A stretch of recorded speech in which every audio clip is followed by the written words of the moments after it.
hope we got everything together. I hope that we got everything together. I need to know, are we live? Seriously, are we live? Are we live in his ass? Well, let's get it. I'm coming at y'all real. And that's what I did. It's really hard to be a Christian in 2020. Yes, it is. Everybody seems to have a double standard. And we don't get no respect in the world. We are considered weak. We are considered strong. We are considered dumb. For believing in the book. But yet these people have no moral. And you see what the world is going through. We get no credit. So this is for those who are ignorant, who are remaining, who are thinking on the Jesus. Let's get it. Every day I dance before the Lord. So I stay connected like an extension cord.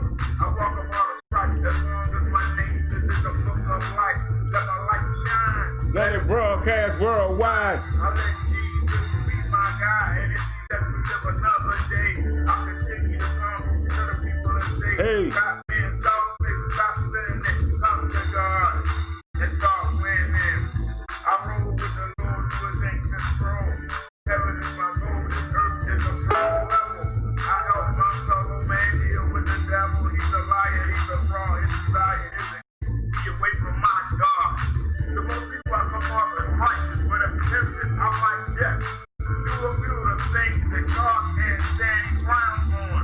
Every day, I've been reborn, I've been hit with many opportunities. I cannot remain in unity with the Holy Father. Sometimes I wonder, is it worth the bother? I remain devout, but it feels like I'm missing out. Most other people that I meet who lie, steal, and cheat. All right, something ain't right. Put that volume up.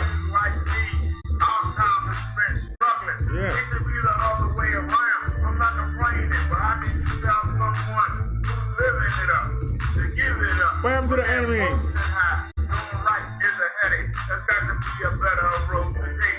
You know what? Hey, Liz. Between Jesus and Satan, I know who to follow me. I'm not debating for what I'm waiting for.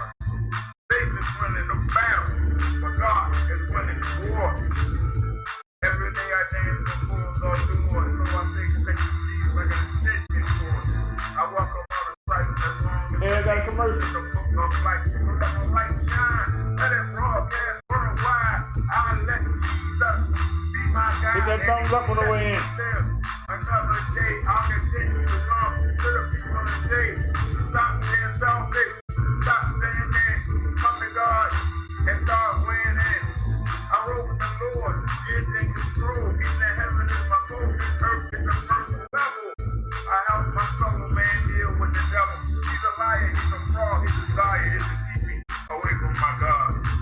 There's a struggle every day to stay on course. I'm behind the enemy line, so I use the word of God as my force, my resource. How's the volume, everybody? How's the volume? Negativity that's around me, the devil has a bounty on my head. Sometimes I dread coming outdoors. I feel like I've been drafted for war. But it's okay, the devil can play his mind game, but he can't hurt me where I am. That's spiritually. He tries to distract me physically, financially, but these things don't mean jack to me. I turn my back to me. It's not easy. Volume is good. And man, niggas can be greedy. So I always want what we can't have.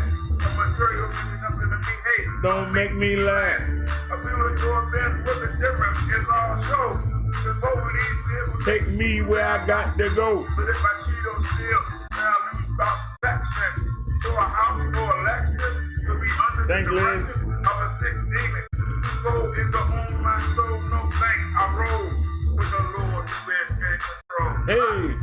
Every day I dance before the Lord, so I stay connected like an extension cord. I welcome all the stripes as long as my name is in the book of life. Let my light shine, let it broadcast. I hit Papa D up. I hit Snazzy up. I hit you up. Live another day.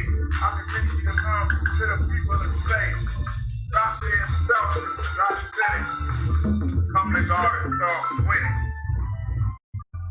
Minister Brother Derrick. Let me adjust the volume. You make your own Welcome to the music. Minister Brother Derrick Show. Ain't all the And I am same. Minister Brother Derrick. I just want to say that I love All right, you. let's change the Annie Mae. Of this song. I love you, Jesus. We'll follow you wherever you lead us. Now we need some bass. I love you, Jesus. Don't let the devil deceive us. Can't get enough. I love my Jesus. Well, people say to keep it real, but here's the deal: if you're not saved, you're I love you, If you're not born Jesus. again, your future is in doubt. Your body wasn't made to last. I love you, It will be Jesus. reduced to ash. Your flesh will rot, but your life will not. I love You know you, your soul will go on Jesus. forever, so you better realize that you need God, or you will be I surprised love you, by the pain of a Jesus. flame that never goes out. The pits of hell, where they I swells love up, there's no you, release. Jesus. Not for a moment of peace. The agony and crying I never love you, cease. And someone in the Jesus. background singing, burn, baby, burn. This isn't normal. I Burn, love baby, you, burn. I'm a Jesus. walking in inferno. But seriously though, this will happen. If Jesus come back and finds you napping. See, no one knows the time of day. But if you follow the word, it won't matter I anyway. love you, Because in heaven, no one will ever be sick or shed a tear. So in this realm, I show no fear. I love What you gonna do? Kill me? Jesus. Make me a martyr? Give me a head start? Put me on the fast track? I love you, Jesus. Keep stacking. Keep on shacking up. But get caught napping I everything is love up. you, Jesus. And I just want to say, I love you, Jesus. I don't have already 5 years back. Follow you wherever you lead us. I love you, Jesus. Don't let that devil deceive us. I love you, Jesus. I love If you you, think that witnessing to your neighbors is weird, think of foreign countries with statues of idols. I love you, Nations of Jesus. people who don't know God. Only biblical concepts like a parallel. I love you, Most Jesus. Americans believe in one Lord, one superior being. Christians I should be love born of you, souls by the millions, Jesus. but we spend our time fulfilling the desires I of our love you, flesh. We won't give Jesus. Jesus our best effort, but we ask for blessings that we don't I love deserve. you, And you wonder Jesus. why our prayers are not heard. In church, you put down those you really I admire. love you, You know you have a Jesus. desire to make that easy money. Drive the fancy car. 5 years in here to 5 hours When you back. enter the bars or clubs, deep down, your spirit isn't for I God or love His you, ways. So why Jesus. should anybody listen to a darn thing you say? I love you, Jesus. Follow you wherever you lead us. I love you, Jesus. Don't let the devil deceive us. I love you, Jesus. We'll follow you wherever you lead us. Let the Holy Spirit feed us. And one more time. I love you, Jesus. All right, y'all, let's get it. Let's get to the Bible study. The minister, Brother Derrick. Yo, let's get it. All right. Welcome to the Wait a Sunday minute. sermon, everyone. We'll say that when we need a break. All righty, y'all. Welcome to the Minister Brother Derrick Show. And we just got our first, soon as that ended. Knew it was going to happen sooner or later. We just dropped our first frame. I've been testing and working. I fell asleep when I came back in the house. I sat down on the bed, and that was it. So I ain't going to try and front.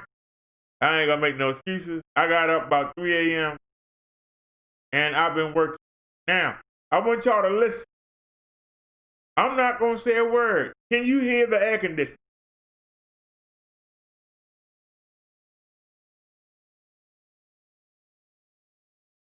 Do you hear anything other than my voice?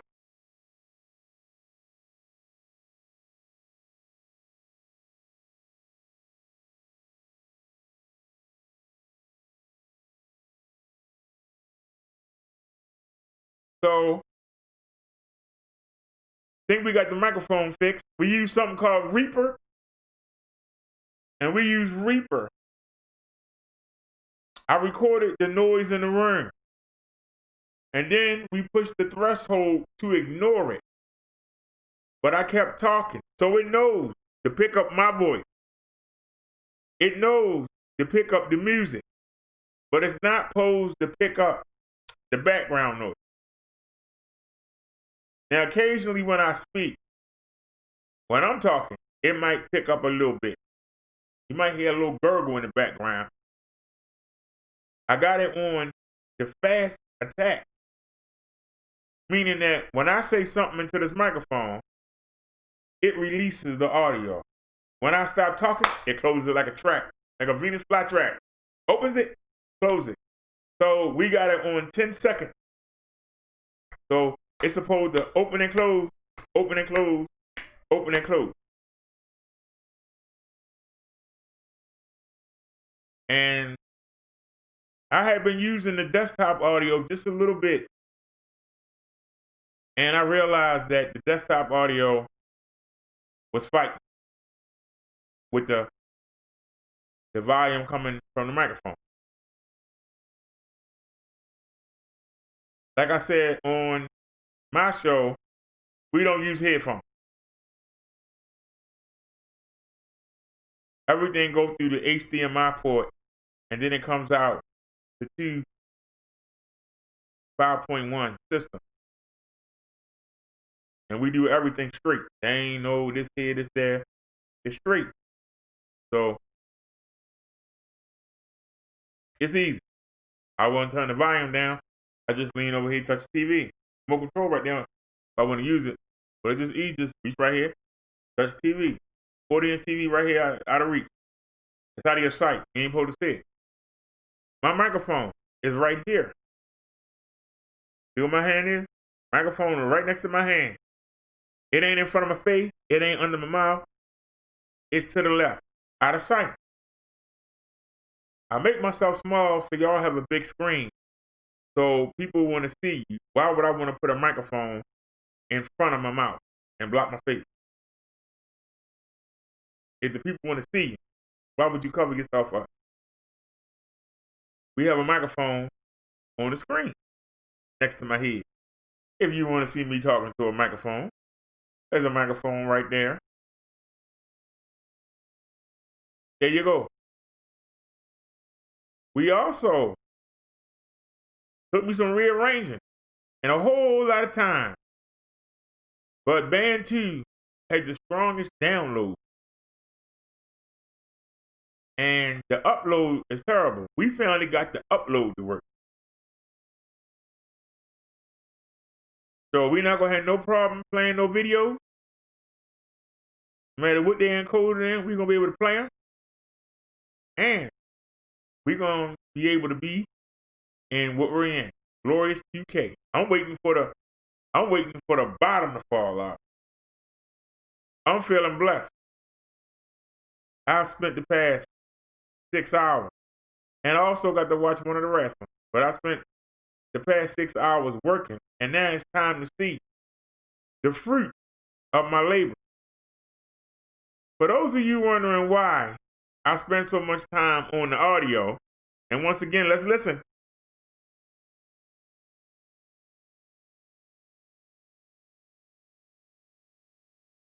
Did you hear anything? This next video I'm going to show you is going to be our first lesson. So for either of these two women followers that happen to be watching, don't go run over there and tell them, hey, Brother Derrick talking about you. Hey, Naya, we're going to use them for a reason. there's a scripture that I want to touch on, and I've told it to y'all before, but it's one thing for me to tell it to you. It's one thing for you to see it in action. Now, Liz knows where I'm about to go. If Snazzy was here, she would know where I was going to go. If Papa D was here, even Candy knows where I'm about to go, but now and the driver won't get hangout. That's why they don't know where I'm about to go. But y'all know where I'm about to go. And let's get there. Now, we had Bible study outside, but we're going to have it today. We got 3 different topics. We also going to cover the CV virus, because as usual, unfortunately, I'm right. I've been telling y'all, cowabunga dude, surfing, beach volleyball, out there racing around playing in the mud. I've been telling y'all that since March. And guess what? All those states where Trump was saying, but they not doing nothing. Well, I want you to see the resurgence. The COV ain't gone nowhere. It didn't calm down on the north. Now it's attacking the rest of the country. And we're going to make a plea again to Donald Trump to shut down the border. But let's get to our first topic. Like I said, these people don't come over here with that noise. We're doing this to teach a lesson. We're not doing this to make fun of nobody. We're just doing it to teach a lesson. Now, I already had it tasted. And if not, I'll take it from somebody in Hangout. So let's go.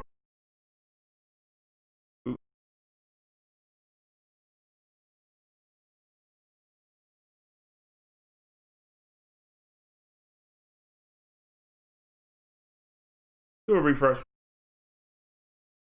See, because you want to put me up there. I don't want to be up there. You keep trying to put me where I want to be at the beginning.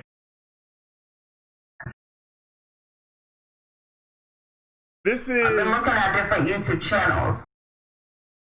And I've talked about this before because I'm exploring different channels. And I came to a channel... Before we start, this is Sugar Shay.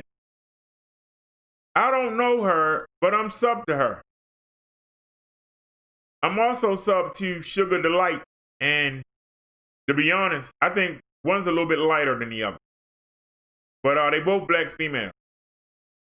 This came across my screen while I was testing today, and I thought that this would make a really good topic for our Bible study. So let's listen to Miss Shay. She's referring to our old buddy. She's referring to our old buddy who keep popping up on my channel. I don't know how, but let's get it. By way of some of the stuff that I've heard previously. Salute to all of you that are coming in. And if you're coming in right now, make sure you smash the like button. Because this live isn't necessarily going to be all about hate and, me talking shit. But I do got a couple things to say. I came across Rashida Stober a few years ago by way of the Star Report. This girl, she claims to be the first to claim dark skin activist, which is a lie. She claims that she's someone that is setting away, trending. She's a trendsetter, which is a lie. There have been numerous and previous reports that there have been other dark-skinned women that have learned to address colorism, and all she did was change the name, plagiarism. Colorism has been something that has been, explored. That ideal has been explored for many years. She thinks that she's the first one because she changed the name on the damn packaging. She claimed darkinism. Darkinism. How the fuck do you say darkism? The fuck is that? Now, I want to know what darkism is. Still haven't been able to fully wrap my mind around that concept. Now, you probably are wondering, why are you doing a video about this woman? What is making you want to do a video about this chick? Well, let me show you what's making me want to do a video. Am I leaving the country? Let me just show you. Have you seen this?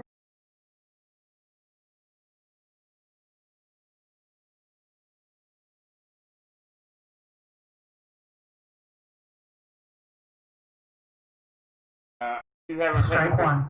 Pay attention. Pay attention.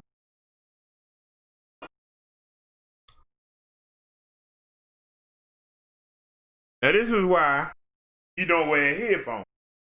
She got headphones on, so she can't hear what we hear.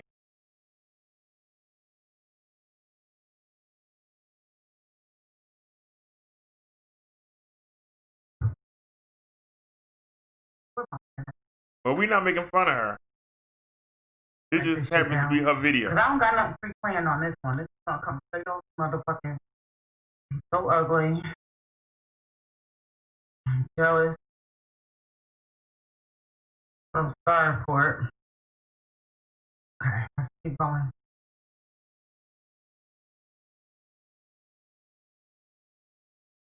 That's a lie. Slanderous videos. Her video is called, I got a $1,000 donation to see Tommy Sotomayor.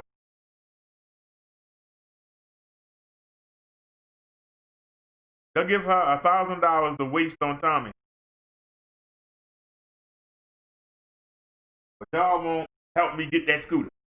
That rough right there. Stop right there. Hi, buddy.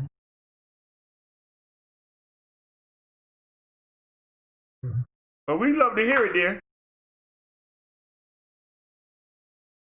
I think I'm done. I didn't get a chance to watch the whole rant. That's where I stopped. That's where I stopped. Now, what she's referring to, you guys hear me? You hear me nice and clear? Okay. Now, what she's referring to is the video that I made in reaction to Tommy Sotomayor,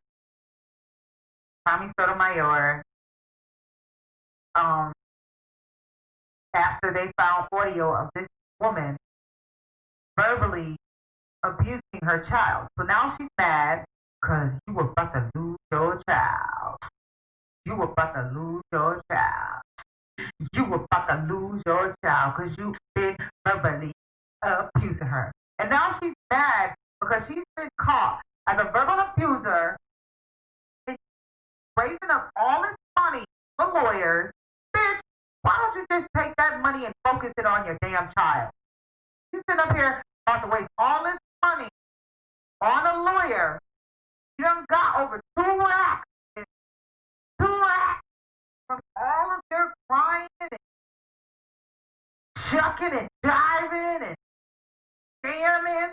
Talk about, I'm about to go to the attorney right now. I'm about to go to the attorney right now. I'm about to go to the attorney right now. Call PS. Take down the video. I want to see Derrick. I still have. I want to see Derrick. Now, I know a few people that have found me because I've had a conversation with Tommy Sotomayor about this woman. Now, I got the right to talk about her because I've had previous interactions with her. I've had previous conversations with her. And I know that after having a few conversations with somebody, whether or not they're just bonkers, and let me say bonkers respectfully, but damn it, that bitch need a hug. She need a hug, a hope, and a prayer. A hug, a hope, and a prayer. You have to pull out your accolades. You have to pull out your accolades, prove your sanity. Bay, bay, bay. Bay, bay, bay. Bay, bay, bay. Oh, y'all can hear me, but y'all couldn't hear her? And let me see if I can try this shit again.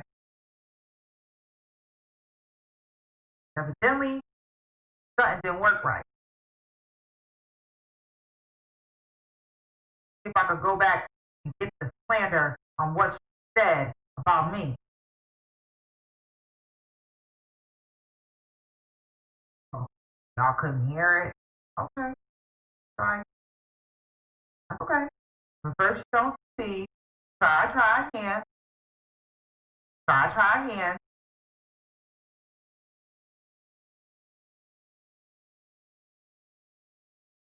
If at first you don't succeed, try again. I hope you have some time.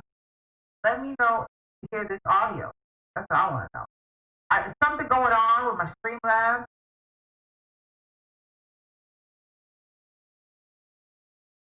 Try again.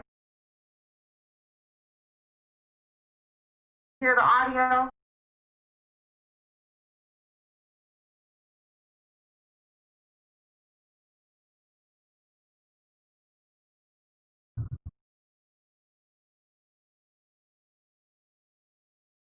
Can you hear it?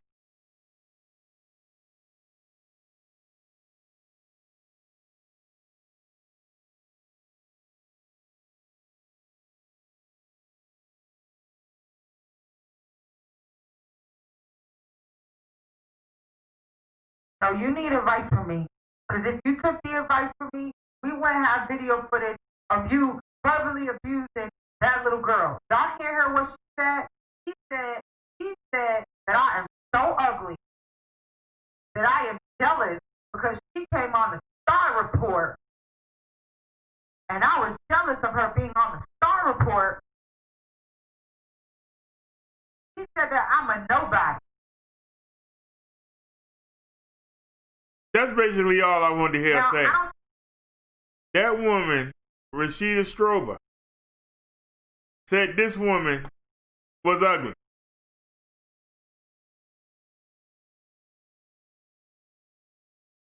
This woman, Rashida Strober, told that woman that she was ugly. And we about to lead into the sermon here real quick. Because I need to know. This woman told somebody that they was ugly. Where do y'all want me to start? This woman told somebody that they was ugly. I want you to let that marinate. Let it marinate for a second. Because whether you like it or not, I don't think this woman can call anybody anything. But this is the problem with our people. See, it's not what they got, it's what you got. It's not what they can't do, but it's them trying to stop you when you do. Now, we just watched that other woman, I don't know. But God darn, she don't look like that.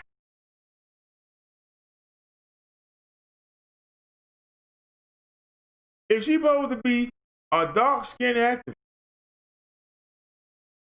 she's supposed to be for the dark-skinned ladies. That lady was dark-skinned, but she called her ugly. Doesn't that kill her whole platform? She's supposed to be an activist for dark-skinned women. Yet she came on her platform that's supposed to be uplifting dark black-skinned women and told her she was ugly. Do y'all see the hypocrisy that's on YouTube? Let me pull the chat up and see if anybody want to try to defend this. Where are the, it is Bible study, because I'm about to get into it. This is a good example. I can tell you or I can show you. I can tell you or I can show you. Now, let's merge this into the study.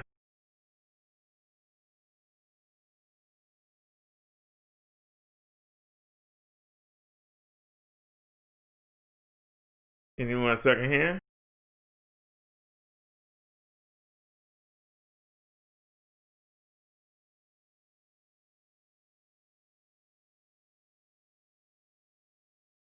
I've told y'all this before. Wait a minute. Can y'all see it on the screen? Can y'all see it on the screen? I couldn't resist. Let me blow it up so y'all can see it.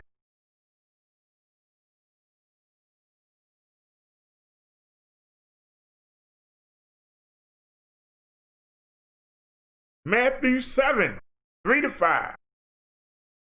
Why do you see the speck in your neighbor's eye, but don't notice the log in yours? Can we say this again? How come you can notice the little itty bitty speck in your neighbor's eye, but you don't notice the big log in yours? What is this about people? Your kids can run around, get suspended from school, be barred from the neighborhood store from stealing. But somebody else's kid riding a bike on the sidewalk and that tire touch your grass and you go off on it. You can go off on somebody else's kid for something small. But when somebody try and tell you why you ain't taking care of your kids, you want to go off. Why is it that we can see the little bit that's wrong in somebody else's life and focus on it, but we can't see the big thing in our that we should be working on, but instead we want to worry about what somebody else does? Matthew 7, 3-5. Why do you see the speck in your neighbor's eye, but don't notice the log in yours?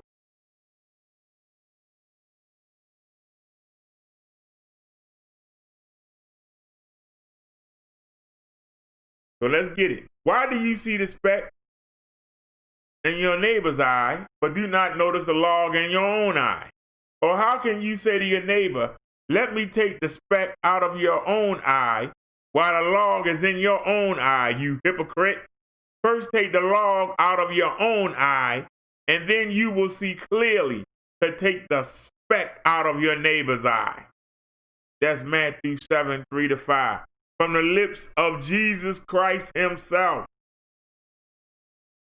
If nothing else, this passage demonstrates clearly that Jesus did in fact have a rich sense of humor. The image here is intentionally exaggerated for comic effect, but the point is important. It ties directly to the statement that begins the chapter. Do not judge, so that you may not be judged.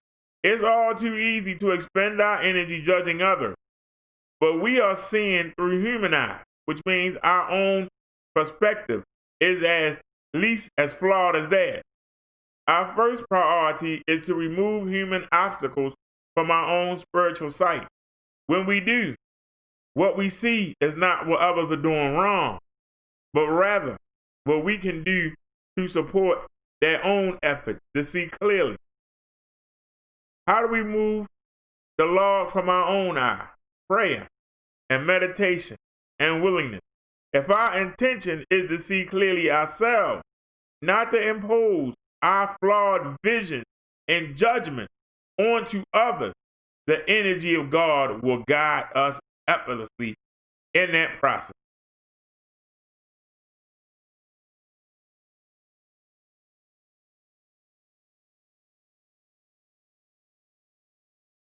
So not only did we touch on that subject, I showed you a real life example.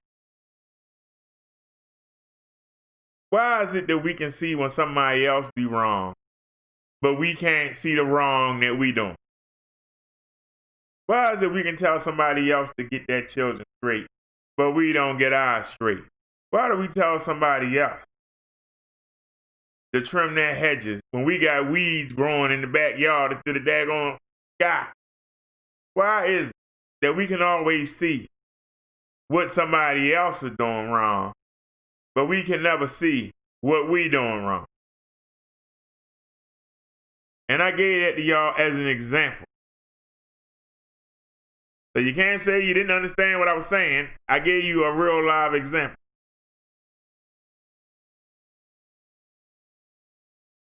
Let's get to our next topic.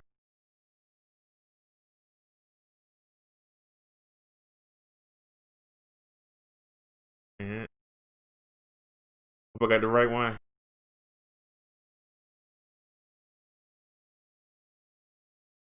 Our next topic.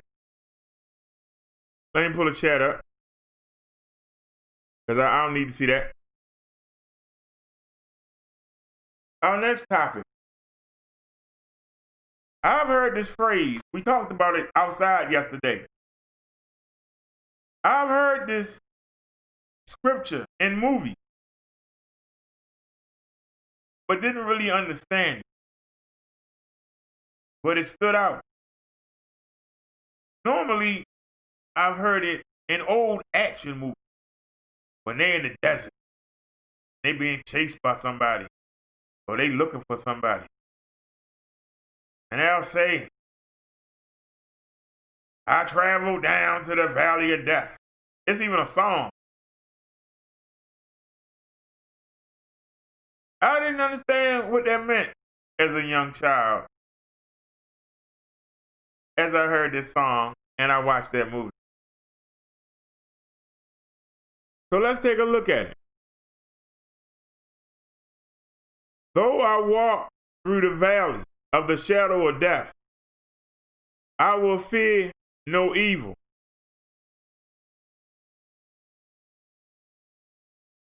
But we're not ready for that yet. But that's all right. We'll take it from right here. I had this separate. Yeah.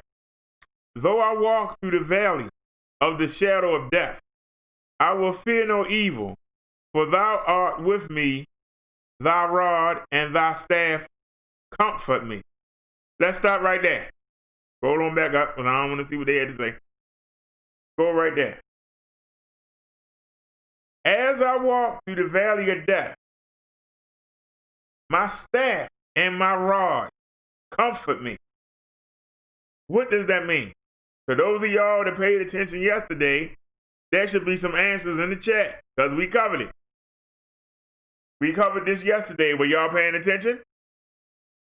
Or was y'all too busy worried about the speck in somebody else's eye?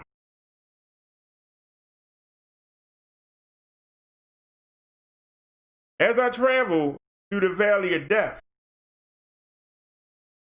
sin is the way to death.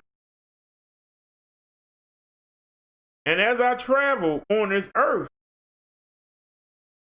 making my way through these 65, 70, 80, however long you're going to live, you really are traveling through the valley of death.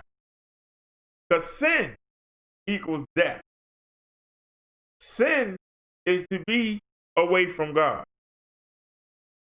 If you are not connected to God and Jesus, you are traveling the road of the valley of death. Death is awaiting you. If you're walking with Jesus and God, you're going to receive eternal life. You don't have to be afraid of death. Death has no power over you. So it can shadow you all it wants. It can't take you.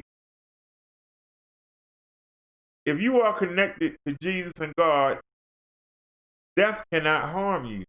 Even if somebody kills your body, they cannot kill your spirit. So why should you be afraid of anything? Why should you be afraid of anything? All somebody can do is kill you. All an animal can do is kill you. Airplane fall out the sky. If you're walking with Jesus and God, death is the beginning. It ain't the end.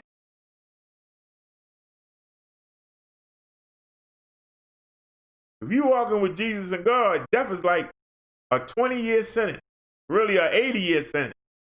You serve your time down here on earth, and then you get released in the fun begins. no pain, no agony. You don't feel nothing but joy. It's like you've been released after being. You know how you shake a soda up and you let it bubble and then you take the cap off and it bursts everywhere? When you die, that's what you do. When you die, you are alive. So why should you be afraid to walk on this earth, this valley of death? Why should you be afraid of it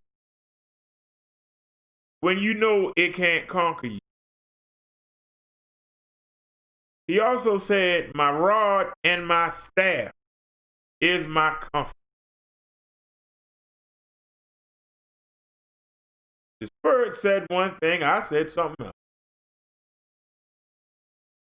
If I'm thinking of biblical time, I'm thinking of a shepherd like David, where you raise sheep or you raise cattle. If you are the shepherd, it's your job to protect that cattle. If anything happens to one of them, they get lost, you have responsibility. Now, a shepherd had two tools. And we know that tools are used as examples. But they had a rod and they had a staff. And the staff was shaped like a sickle. And what you would do is, if an animal was going the wrong way, you would take the staff and you would put it around the animal's neck and you would lead him the right way you were going. That's why you see them going back and forth through the herd. They're making sure all the animals are going the same way. If you got an animal that even though you pull on it and tug on it, it won't come, then you got the rod. And then you had to hit them with the rod. You're going to have to spank them on that butt and say, come on, come on, come on. Get on with everybody else, come on. You ain't got to hurt him, but just hit him enough that he know, hey, you mean business.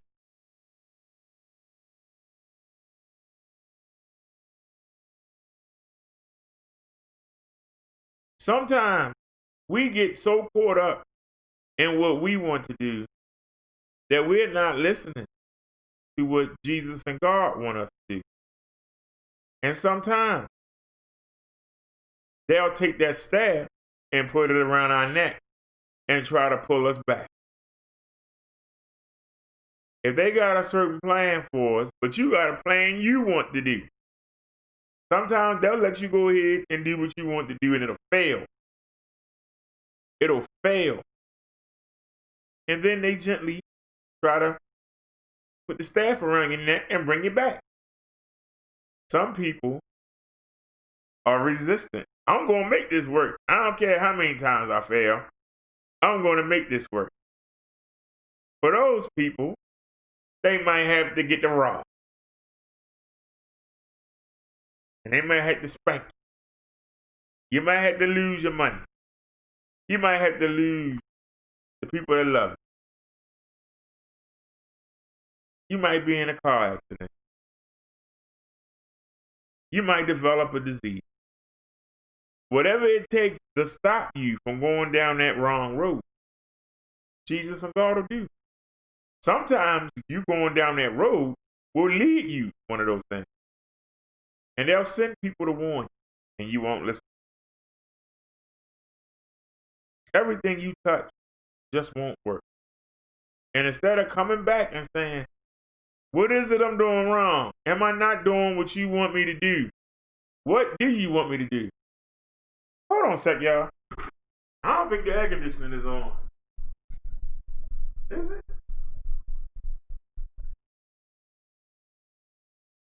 Yeah. Sorry about that, y'all. I saw something that looked different. I don't know why it looked different at that moment. But anyway. Sometimes you want to do something that you want to do. They have an idea of what they want you to do. And sometimes they might have to take that staff and put it around your neck. Sometimes they might have to take that rod and pat you on the butt.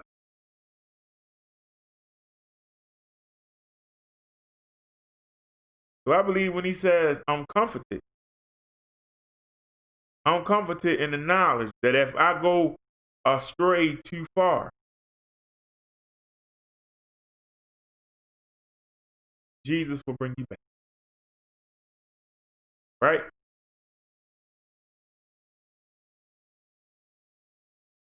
That's what I'm thinking. Does anybody have any idea?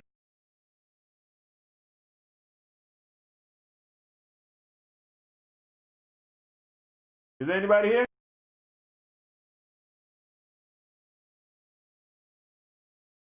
Hello? Anybody here? Anybody want to make a comment before we move on?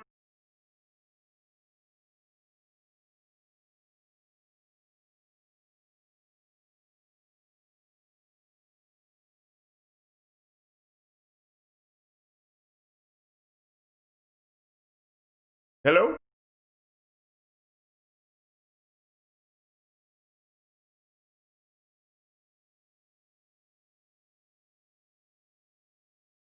Naya says, listening, no comment.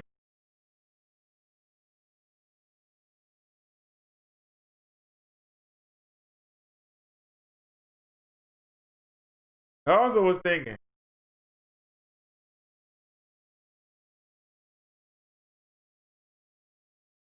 as you walk through the valley of death, while you down here, there are so many things that tempt you to go the wrong way. So many things to distract. So many things to keep you from achieving what Jesus and God have planned.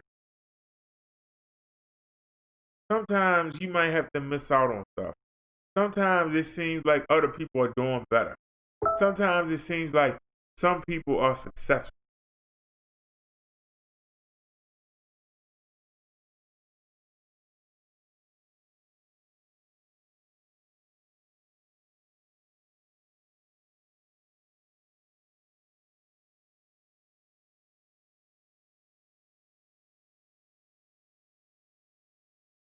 Okay. All right. Sorry about that, y'all. Somebody hit me up on the Hangouts. So nobody has a comment on what that means.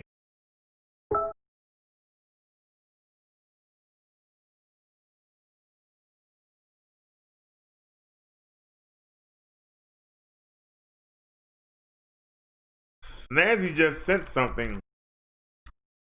Whoa.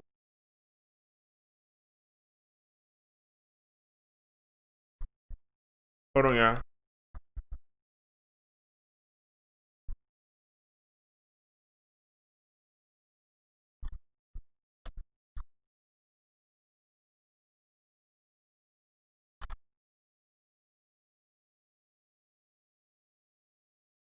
All right, we definitely gonna have to check that out.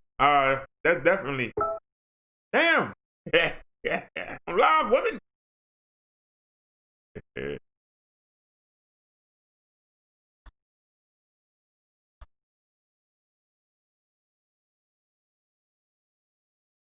All right. I forgot what I was saying now. We gonna get to that. Let's see what they say.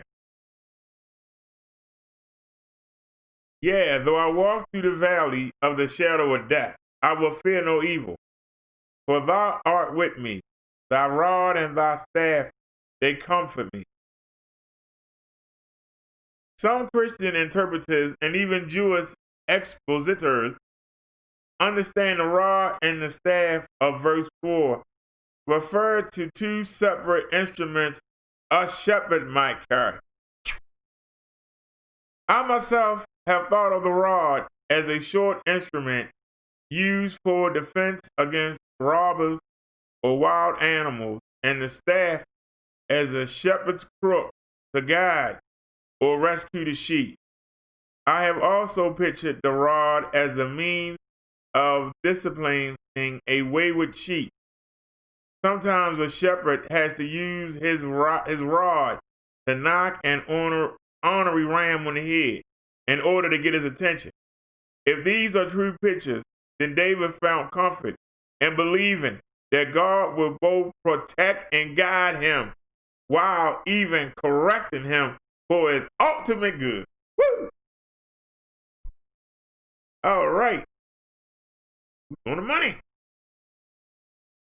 Uh-oh. However, studying this phrase in Hebrew, many commentators say these words can be used interchangeably. Both rod and staff can be translated as a staff, walking stick, scepter, or rod. Sometimes they refer to the two ends of the shepherd's crook. A shepherd might call the walking stick his end staff while calling the crook his rod. Thus, he would think of one instrument as his rod and staff. In Israel, there's an ancient trail up to Jerusalem which climbs above the depth precipice the Jews called the Valley of the Shadow of Death. They say David had this scene in mind when he wrote Psalm 23. When walking this narrow trail, weary pilgrims going to Jerusalem could easily slip and fall into the deep canyon below, or robbers might assault them from the huge boulders on the mountainside. It was dreaded, fearful, and dangerous part of the upward climb to the holy city, for singing the songs of Zion and claiming the promises of God's word, they moved joyfully on to the celebration awaiting them. With that picture as the context of verse 4, David was writing about God's provision in the hour of fear or death. When we are afraid of dying, we don't need a shepherd's rod to discipline us or his crook to pull us back on the path. We can pass through that valley without fear because we know our shepherd is with us, and we're comforted to know that he's fully capable of guiding and sustaining us. In fact, the Jewish Targum understands verse 4 to refer to the laws and promises of God's word. We too are defenseless as sheep against the wiles of the devil, but we take comfort in knowing our shepherd will walk beside us all the way home.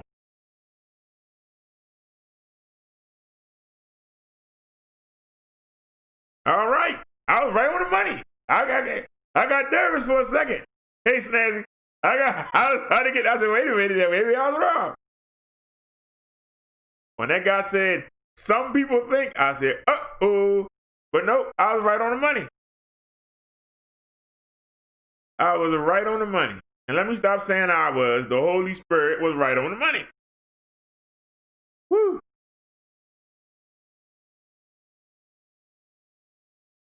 Can we keep it up? Can we get to our next topic? Don't worry, Snazzy. I saw your link. We'll get to it. But I'll be doing a Bible study right now. We got one more topic.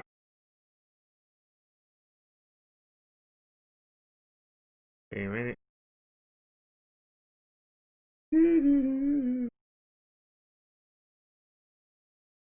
All right. We don't want to see that. We don't want to see that yet. Can we back out? I don't want to see that yet. The other part of the sermon was, what exactly is the meaning of life? What exactly is our purpose? Why are we here? Why should we not do what we want to do? Why should we not go where we want to go? Why do we have to live by these confining laws that God gave? Why can't we just do whatever? We're in the United States. You can do whatever you want to do. Why we got to follow these strict laws? Why we can't go out and eat food? Everybody else seems to be doing it, and they seem happy. Why can't we do it? Well, it's simple. If you're a Christian, you are not of this world. And if you are not of this world anymore, you can't do what they do in the world. It don't sound fair. If you was a criminal and you decided to become a cop, you can't go back to doing crime. How are you going to do crime and prosecute crime at the same time? But you got people that still want to say that they Christian. They want to say that they belong to Jesus Christ. They want to say they walking with God. Yet, when you look at them, the devil's all over.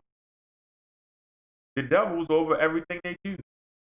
From the time they walk out the door to the time they come back in, they do what the devil. But on Sunday, they show up at the church. Dun, dun, dun, dun. I'm super Christian. I'm holier than thou. I got my suit on. Or from a lady, I got my new hat on. I got my dress on. And hey, hallelujah, glory. Ooh, jeez. But the rest of the week, oh, you stink, you scrub, you sorry, you bum, you loser. If I get my hands on me, I'm going to tell you from high to him, you ain't nothing. But on Sunday, hello, how you doing? God bless you. Praise. Ooh. You can't do both. You can't love the thing that the devil provides and then come and try to claim the thing that God provides. You got to choose. You're going to do what you want to do and roll with the devil, or you're going to do what Jesus and God want and roll with them. You can't sit in the middle. You can't say, well,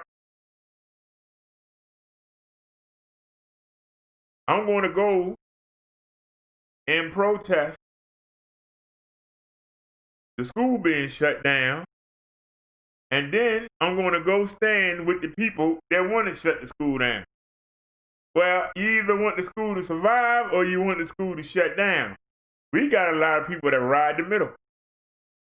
You can't ride the middle. Because on Judgment Day, Jesus is going to say, I don't know you. Come on, I went to church, man. I can't get in. No, you can't. I put money in the till every week. I can't get in. No, you can't get in. I did great things. I helped people out. I wasn't always selfish. I can't get in. Nope, you going in that furnace. Well, why I got to go in the furnace? I didn't kill nobody. I didn't molest nobody. I didn't assault nobody. Your name not here in the book. Why ain't it? I gave that donation to the orphanage. I gave a bum under a bridge a couple dollars. What's going on, Dave? How come I can't get in? Why can't I get in? I've done everything. Follow all the laws in the book. My people call me the Black Joe. Why can't I get in? Because we don't know you. That's why you can't get in. Why don't you know me? I've done stuff in your name. I've given money in your name. I volunteered in your name. You didn't do it for us. You did to get the pride, to get the pat on the back, to get the appreciation of your fellow man. You got your reward for that. It had nothing to do with us. You did what you wanted to do. We don't know you. So what is your purpose? Your purpose is to get to the next level. How do you get to the next level? By letting God Jesus into your heart. Dropping everything you know. Just drop it. Let it all go. How many times in the gospel did Jesus say, take everything you have and sell it to the poor. Pick up your cross and come follow me. I'm not selling my stuff. I work hard for this stuff. My parents work hard and I inherited this stuff. It makes me better than everybody else. I'm supposed to just give it up and give it to the poor? What about me? That's gonna make, I'm not gonna have no advantages. What? If I ain't got no money, ain't nobody gonna like me. I throw my money around. I ain't got no money. What can I do? That's why they say it's hard for a rich person to get into heaven. Because their personality is their money. Jesus and God don't care about money until somebody they love need it. Then they'll look for somebody to provide it. Otherwise, they don't care. But we do. You know, if I ain't driving that nice car, the girl ain't gonna go out with me. Women thinking, if I don't get my weave done, he not gonna take me out tonight. He gonna take somebody else. If that's the case, you shouldn't even be with that person. That's not the person for you. But see, we don't see it that way. We want what we want, how we want.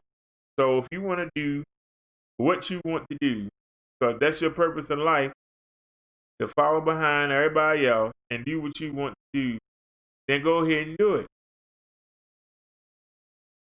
And when you watch the devil get thrown in hell and you stand in that long line and you see the devil get thrown in that furnace, and you see Pastor Jones get thrown in that furnace, and you see the nun get thrown in that furnace, and you see the priests get thrown in that furnace, and you see the rabbis getting thrown in that furnace, and you see the Hindus getting thrown in that furnace, and you see the Muslims get thrown in that furnace, what are you going to be thinking while you stand in line? What are you going to be thinking while you standing there in line? Because if you still standing there thinking that you getting in, I don't know what to tell you. But that's going to be a rude wake-up call. After being on slow burn for thousands of years, you get to come out, and your family get to be around people, and you only get to see them thrown in the furnace, screaming, and knowing that's your fate. What are you going to say to Jesus when you got to see him face to face? He opened up your book and there ain't nothing on it. You ain't got not one deed on that daggone page. What are you going to say? How are you going to convince him not to throw you in that furnace? That should be your purpose in life. One day you're going to have to stand before Jesus. What are you going to say? I'm asking you, what are you going to say?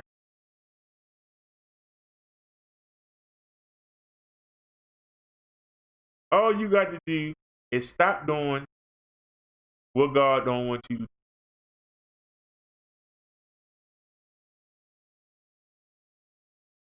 If you don't know it, go pick up the kingdom and read it. Google it. Read the gospel, especially Matthew. Matthew covers so much of what Jesus said. He actually shows you how to carry yourself, how to deal with people. He shows you what God expects of you. Try to be like Jesus. If you can't do that, you're going in that furnace. You got to stop loving the things of this world. You got to hate the world. You got to hate your car. Just respect and take you where you got to go. You got to hate your house. Just respect and keep the rain and the cold off. You got to hate your mate, but be glad you have one. You got to put Jesus and God before anything. If Jesus and God asks you to do something and your child falls and scrapes his knee, you're going to have somebody else come clean it up because he's telling you to do something. Well, I'm not going to leave my child. and you won't leave this earth. You won't go to the next level. You got to put everybody go on the back burner. You can't put him first. There's no way to get them. You can go out there and save people off the airplane. You can go out there, save people in the fire. You can go and rescue hostages. Don't mean nothing. If they don't know you, you got no chance. And that's why I beat you upside the head with it every week. Because you got priests telling you, throw money at the altar, and Jesus gonna give you that car you want. Throw some money at the altar, and Jesus is gonna give you that house you want. Put money in them envelopes, put money in the collection plate. You've been here for an hour. I ain't asked you for nothing. But if you however much you put down here is however much they gonna bless you back. Ladies, you can't find a man. You've been praying for a husband. Drop $1,000 down here. Just drop it down here. And watch and see. Man gonna walk up to you and ask you to marry him. Just put that money on the house. Come on. Come on. Those of y'all that own a house, you don't need it. Jesus gonna give you another one. Throw your deed and your keys to your house up here. Those of you that just bought brand new cars, you might have a Honda. If you throw your keys and your deed up here on the altar, you're going to get a Mercedes. You're going to get a Beamer. Come on. And you got people that.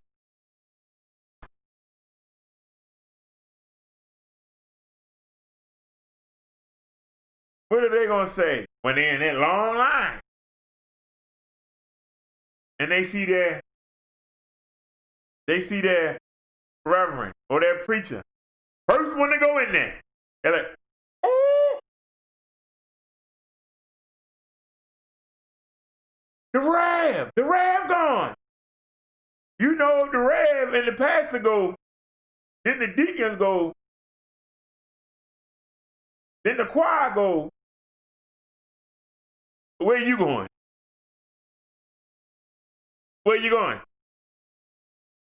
You going right there with them.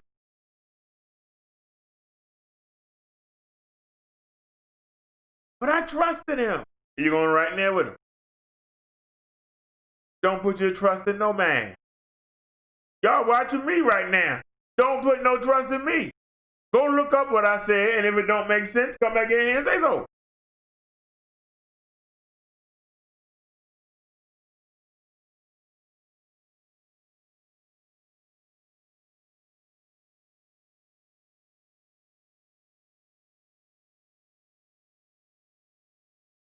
If you can look at the same words and have something better to say, come say it.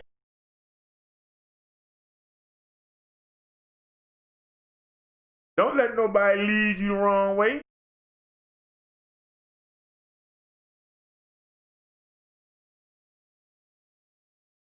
For those of you that's having devilish thoughts right now, keep in mind, the devil ain't powerful. The devil's a wimp. And I keep telling y'all that. He's a wimp. He wants you to worship him.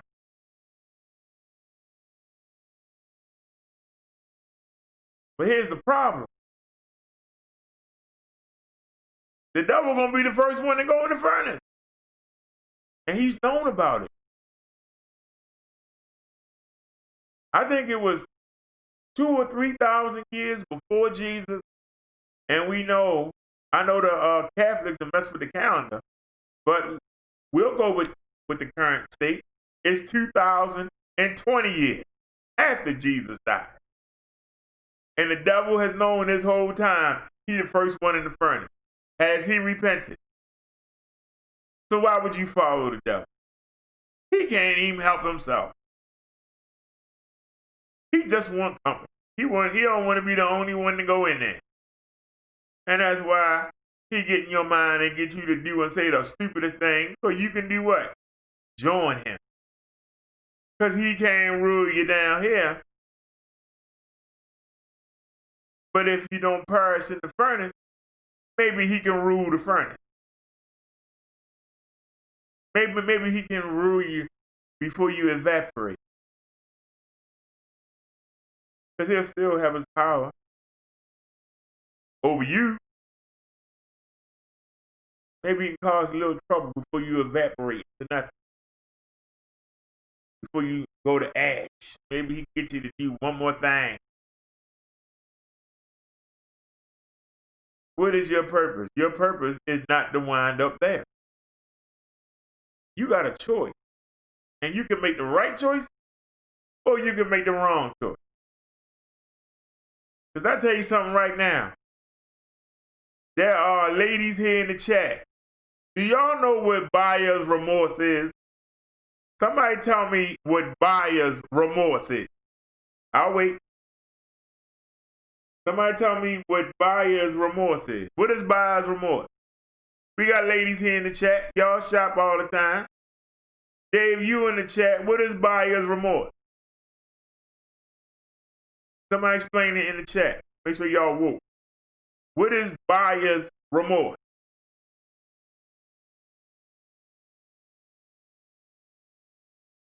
I'm listening. What is buyer's remorse? Nobody don't want to comment on what buyer's remorse is?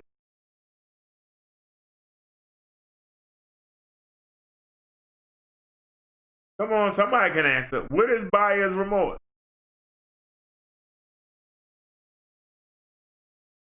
Hello?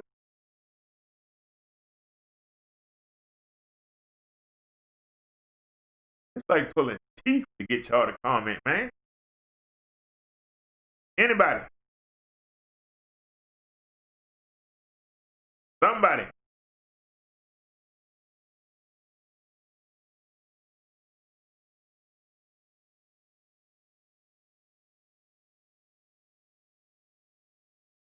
Maybe we shouldn't do the sermons anymore. Nobody don't never watch them. Nobody never got no comment. I'm gonna waste my breath. I'll tell you what it is, and nobody else will. Buyer's remorse is when you want something so bad. Ah, thank you, Snazzy. Feelings of regret from overspending. Overspending on something that you thought you had to have. Something that you was willing to do anything to get. Then when you get it, after about a couple times you use it, you're like, man, why I waste all this money on that? That's all things are. You get that feeling. It's something new. And then you don't want it no more. How many times somebody say, I'm going to learn how to play the piano, and they buy a piano, and it sit in the corner? How many times women say they're going to learn how to dance? They're going to learn how to dance sexy for their men. After a few lessons, they don't even go to the other ones, but they pay for them, and still can't dance. What about the kids that say they want to learn karate? They tired of getting beat up. They go to 2 classes, and then they never go back, and still keep getting beat up. You got to learn the difference between a want and a need. Do you really want it? Or do you really need it? Do you want it? Or do you really need it? There are women that wish they had bigger breasts. There are women that wish they had bigger butts. There are women that wish they had bigger thighs. There are women that wish they had long hair. There are women that wish they had hair that wasn't stringy. There are people that wish they had blue eyes or green eyes. But if you get it, if you can work somehow and do a whole bunch of things to get it, once you get it, you still the same person. That don't change you. There's a reason why nobody ain't asking you to marry them. It ain't because of how you look. It's what you give off. So dressing you up, getting you a wig, doing your makeup, giving you a boob job, giving you a fake butt. If you got the personality of a toad, you still ain't gonna get no man. You still won't get married. If you have a nerd, a geek turd, don't know how to talk to women, you can go out there and rob banks and do whatever you got to do to make sure you got a nice house, make sure you got a nice car, and then you try and pick some women up. The car can't come in the restaurant with you for the date. The apartment, the condo can't come into you and help you out when you want a date. You still got to convince this person to stay with you, because even if you try to buy them, eventually somebody will come by that got more money. And then why wouldn't they leave and go to the next person? All things help you do is lease with an option to own. You want somebody that wants you for you. God didn't make a mistake when he made you. Anybody that's not perfect, it's not God's fault. Every generation is getting weak. Even with all the medical advancements that we make, we living longer because of the medical advancements. But the fact is, every generation we grow more apart from God. And as we do, we become less and less perfect. That's why the child mortality rate is so high. Back in the Bible, they laid down, baby popped out. Then you got people, we got to do it at the right time. I got to make sure my sperm count right. I got to make sure my eggs are right. Back then, they just laid down, that was the baby. Because they were perfect. And every generation, you get less and less perfect as you get farther and farther away from God. So that car is not going to guarantee you. That house is not going to guarantee you. Position of mayor or city council is not going to guarantee you happiness. Because here's the key. A jack-off with a nice car is what? A jack-off. A jerk with a nice car is still what? A jerk. A dweeb with a nice house is still a dweeb. Somebody with no personality with $1 million is still somebody with no personality. When you done spent the million up, then what? You're not gonna be around that person. That's why you don't chase things on this earth. Some of y'all got nice cars. Some of y'all got nice clothes. Some of y'all got nice things. But do you wear the clothes? Or do the clothes wear you? Do you drive the car? Or do the car drive you? Do you live the house? Or does the house live you? Because while you worrying about all that, you drawing further and further away from Jesus and God. And the only happy, the real happy, is not somebody giving you a diamond ring. It's not somebody giving you a car. Real happiness is knowing, if I die today, I'm good. If I die tomorrow, I'm good. Because I know where I'm going. I'm good. And if you're still wondering, are you going to heaven or hell? Why? Why are you wondering?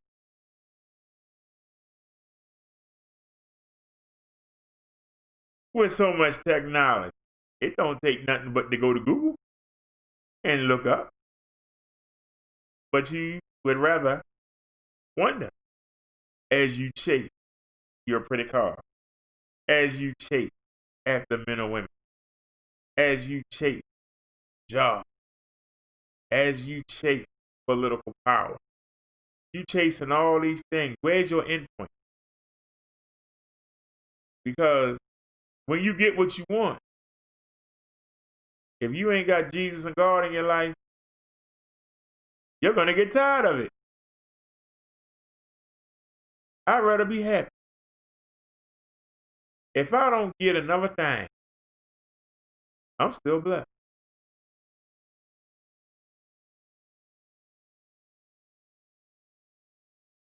If nobody don't donate the rest of the year, I'm still blessed.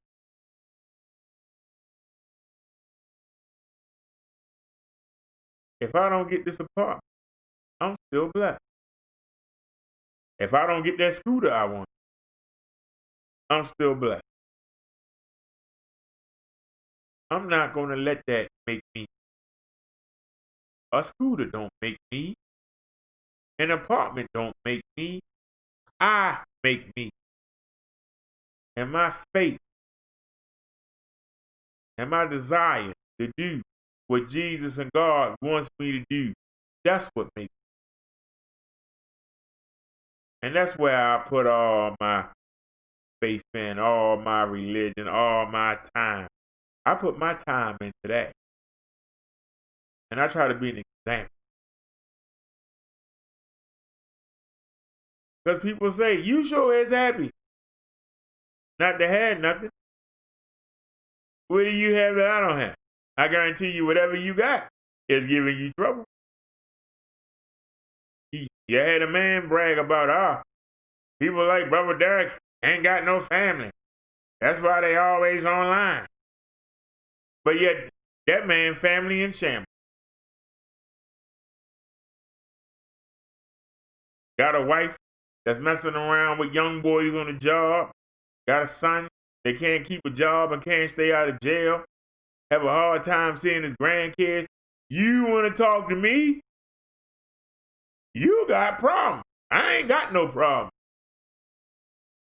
What's my biggest problem? What am I going to talk about on the show? That's my biggest problem. Why am I jealous of you? You ain't got nothing I want. I got Jesus and God. What you got? Some Dougs? A house you don't own? I don't own my house neither. I don't care about owning the house.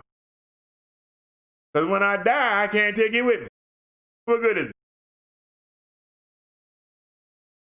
It'd be nice to have a fancy car. But when I die, where it's going? Somebody else going to be driving.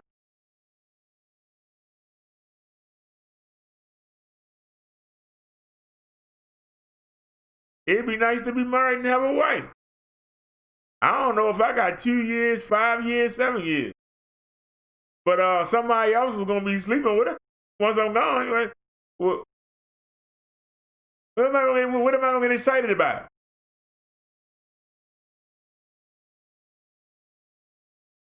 What's there to be excited about?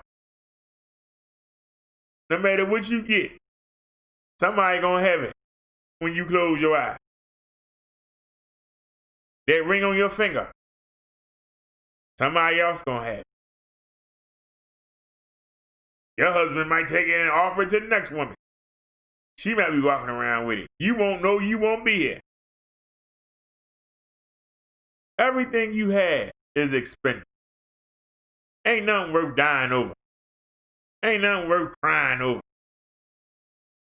It's things. It's things. Jesus said, give God what is God. That's your devotion, your love, your respect, and your obedience. He said, give Satan. What is Satan? What is Satan? Money, cars, clothes, vacation. That's Satan. Yeah, I'm on vacation. We're going to Hawaii. I've been saving all year. You worrying about saving all year. Your roof is leaking. Phooey. It'll last till next year. But we going to Hawaii. And you go down to Hawaii and you have a good time. And you come back and you're broke. And 2 weeks later, your ceiling fall in. And then you're sitting there, everybody on the first floor, because the second floor keep getting flooded. Because it's the rainy season, and you didn't get the ceiling fixed. You didn't get the roof fixed, so it ain't caved in. But you had your do-do-do-do, do-do-do-do. Now you got buyer's remorse. Because you had all your documents. You had all your baby photos from your kids. They ruined. You had that big 100-inch TV. It's ruined. You spent $2,000 on that bed set. It's ruined. It's up there with mold in it. The birds is up there, sleeping on your bed while you down there on the first floor, praying that the ceiling don't cave in on the first floor.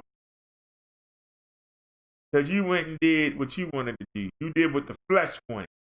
You didn't do what you needed to do. You did what you wanted to do. Can we learn the difference between what we need and what we want? I wanted to be 6'5", 350 pounds, wrestling for the WWE, WWF back when I was little. But guess what? I'm barely 5'7".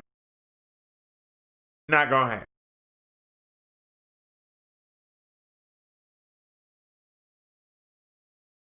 Now, if I was a young man today,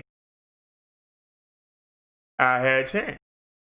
If I had known there'd have been a Rey Mysterio, if I had known there'd have been a Hot Stuff Eddie Gilbert, if I had known there'd be a Seth Rollins,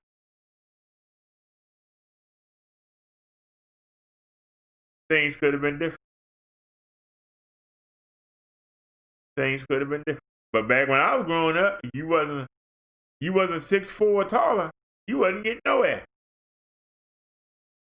Somebody 5'7". There wasn't no Chris Benoit.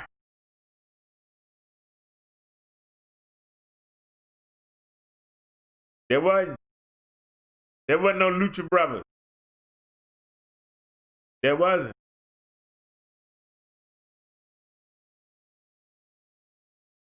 Because I wasn't meant to be. I was meant to be a manager. But nope, I wanted to be the wrestler. Shoulda went and looked at the manager. I wanted to be the wrestler. I'm excellent at writing lyrics. I could have been a great songwriter or a great poet. But I didn't want to write. I wanted to do. Wasn't given the gift to deliver it. Wasn't given the gift. I could make my own music. But when I went to go learn, I got bored. I don't know a C note from a D note to an A note. But give me 20 minutes in the keyboard and I have a song ready for you. I wasn't meant to be a piano. But to be honest with you, somebody that's great at playing the piano is great at playing somebody else's stuff. I didn't want to play somebody else's stuff. That's a DJ.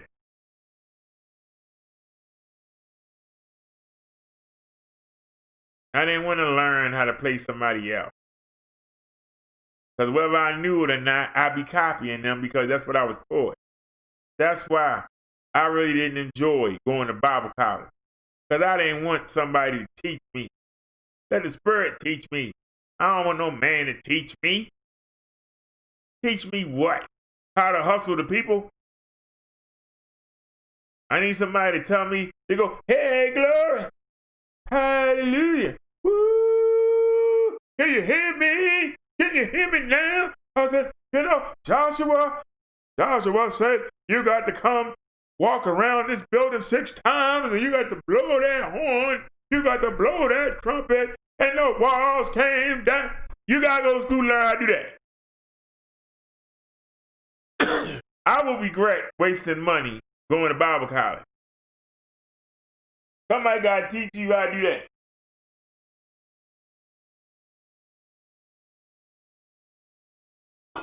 Turn to your neighbor, one of you of the 3, only one of you is going.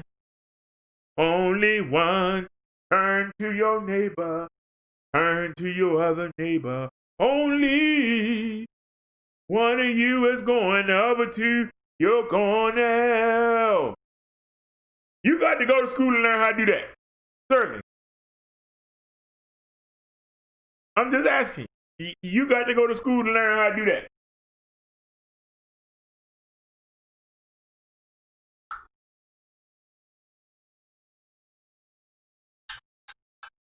I understand they only have a certain amount of time, but when we watch the preachers that were going up for George Floyd and for Rashard Brooks, those were the shortest sermons I ever seen in my life. Man, they were short.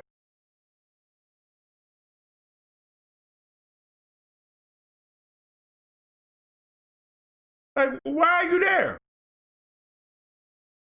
Remind me of a troll going into somebody's chat, just hoping to be seen. Well, he ain't say much. You know what? But I like him. I'm going to go to his church. He didn't say much. But you know what? I'm going to go check his church out. Over there hoping you do. I was sitting there like, really? They should have had me up there. I'd have gave you something.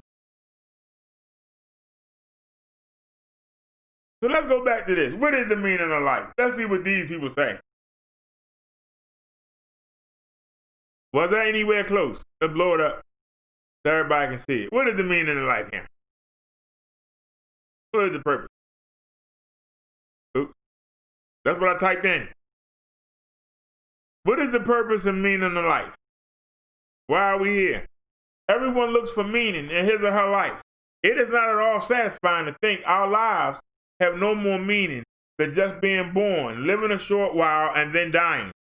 There is nothing in the Bible that says the meaning of life is, but the Bible does tell God's purposes for us. And it is in fulfilling those purposes that we can find meaning and satisfaction in our lives. Stewardship. God created mankind as a special species above the other animals and having at least some of the qualities of God himself. God appointed us as stewards of all his creation. Then God said, let us make man in our image according to our likeness, and let them rule over fish of the sea, and over the birds of the sky, and over the cattle, and over all the earth, and over every creeping thing that creeps on the earth. God created man in his own image. In the image of God, he created him, male and female. He created them. God blessed them, and God said to them, be fruitful and multiply and fill the earth and subdue it, and rule over the fish of the sea and over the birds of the sky and over every living thing that moves on the earth. Genesis 1:26-28. Commandment. God has not left us on our own. He's given us commandments to help us carry out our stewardship duties wisely. As civilization moved forward, the prophets updated and refined the people's understanding of God's commandments. The Bible urges us to put our trust in God and obey his commandments. The greatest commandment. When Jesus came, he gave the people a new understanding of God's purposes and commandments. He said that all of God's commandments follow from two great principles: love for God and love for other people. He said we should diligently apply these principles in our lives rather than just obey a set of rules. An expert in religious law tried to trap Jesus with this question: Teacher, which is the most important commandment in the law of Moses? Jesus replied, you must love the Lord your God with all your heart and all your soul and all your mind. This is the first and greatest commandment. A second is equally important. Love your neighbor as yourself. All the other commandments and all the other demands of the prophet are based on these two commandments. Matthew 22:35-40. The English word love has many shades of meaning, but the love that Jesus spoke is of a translation of the Greek word agape. It means affection, benevolence, goodwill, high esteem, and concern for the welfare of the one loved. It is deliberate, purposeful, unselfish love rather than emotional, impulsive, or self-serving love. People of Jesus' time had adopted a fairly narrow idea who should be considered a neighbor, but in his parables of the Good Samaritan, Jesus explained that we should extend our love to all people of the world and consider them to be our neighbors. Finding true meaning. People who learn to put their trust in God instead of in worldly things find a deep sense of peace and serenity that overshadows the evils, anxieties, and disappointments of life and the fear of death. We live in the world, but we must put our hope and trust in God. Praise the Lord, for all who fear God and trust in him are blessed beyond expression. Yes, happy is the man who delights in doing his command. Psalm 112:1. Therefore I tell you, do not worry about your life, what you will eat or drink, or about your body, what you will wear. Is not life more important than food, and a body more important than clothes? Look at the birds of the air. They do not sow or reap or store away in barns, and yet your heavenly Father feeds them. Are you not much more valuable than they? Who of you, by worrying, can add a single hour to his life? Why do you worry about clothes? See how the lilies of the field grow. They do not labor or spin. Yet I tell you that not even Solomon in all his splendor was dressed like one of these. If that is how God clothes the grass of the field, which is here today and tomorrow is thrown into the fire, will he not much more clothe you, O you of little faith? So you do not worry, saying, what shall we eat? Or what shall we drink? Or what shall we wear? For the pagans run after all these things, and your heavenly Father knows that you need them. But seek first his kingdom and his righteousness, and all these things will be given to you as well. Matthew 6:25-33. May the God of hope fill you all with joy and peace as you trust in him, so that you may overflow with hope by the power of the Holy Spirit. People who manage to break out of selfishness and focus on caring for the needs of others find a sense of purpose and fulfillment far beyond any possible worldly gratification. The only way to find true happiness is to make other people happy. Life's meaning is not found in getting more, but in giving more. Feed the hungry, help those in trouble, then your light will shine out from the darkness, and the darkness around you shall be as bright as day, and the Lord will guide you continuously and satisfy you with all good things, and keep you healthy too, and you'll be like a well-watered garden, like an ever-flowing spring. Isaiah 58:10-11. For if you give, you will get. Your gift will return to you in full and overflowing measure, pressed down, shaken together to make room for more and running over. Whatever measure you use, give large or small, will be used to measure what is given back to you. Do nothing from selfishness or empty conceit, but with humility of mind regard one another as more important than yourselves. Do not merely look out for your own personal interest, but also for the interest of others. Philippians 2:3-4. Each of us have something to give. Some have wealth, some have talent, some have time, some have compassion, some have wisdom. Whatever gifts we have been given, large or small, we should share generously. When we do, we fulfill God's purposes and find true meaning and satisfaction in our own lives. Where do we look for meaning? Most people miss out because they never discover the simple truth. We can find peace and fulfillment only in trusting God and serving others. Ironically, we cannot find personal fulfillment by trying to please ourselves. Self-centered pursuits leave us unsatisfied and craving even more wealth, power, pleasure, beauty, status, etc., in a vain attempt to find security and fulfillment. Many of us seek security and fulfillment in one or more of the worldly enticements in the list below.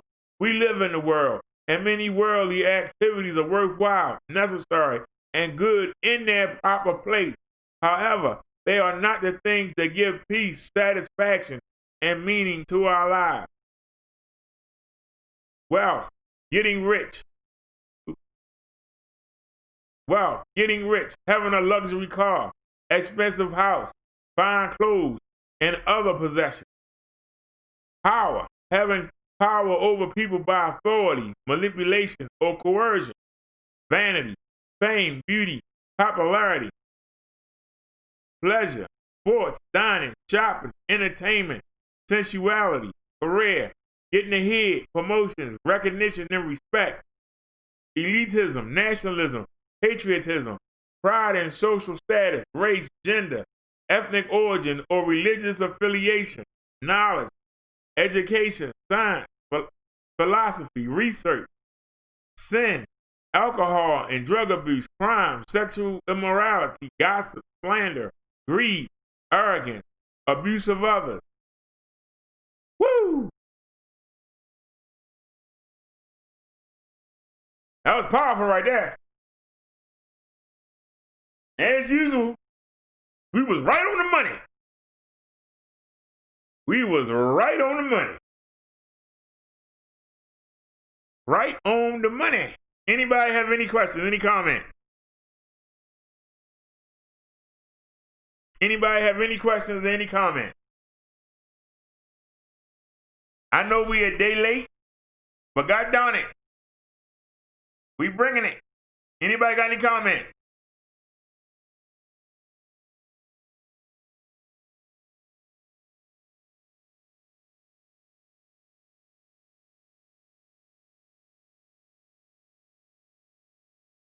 Did everybody leave?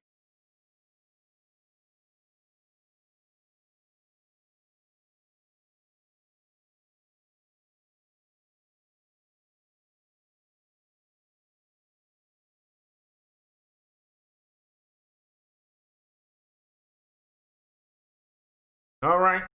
Well, no comments. All right then. Snazzy want us to take a look. I got some other stuff to look at, but Snazzy want us to take a look at this. So let's copy a link address. I hope we don't get in trouble for this. Let's go. It's hidden inside the Bible study. Nobody should find it. Hold on, Snazzy. I'm gonna get ready. I'm gonna play your link. You might as well hang around and explain it to everybody because I don't know what I'm looking at. You walking down an empty ass block, right? All right, with nobody around, and you got a gun. You the scariest nigga in your hood. Y'all know what time it is, nigga. Let me mute out, man. Pull up on some homies. A couple of my homies, because I see their mama up here, so she don't really, you know what I mean? Oh, okay. You pulling up on some homies that live with their mama. Some young kids. Yeah, because you ain't got no real friends, right? Pulling up on the homies that live with their mama. So you pulling up on somebody else's house again, somebody's mama house. Let me mute out, man. Pull up on some homies. A couple of my homies, because I see their mama up here, so she don't really, you know what I mean? It seems seem like none of the women around y'all, all right, none of the women around y'all tend to stand up for any of y'all, you know. I mean, I wouldn't even say cursing around the grandbaby. I would say like the gay shit around the grandbaby. Do you follow me?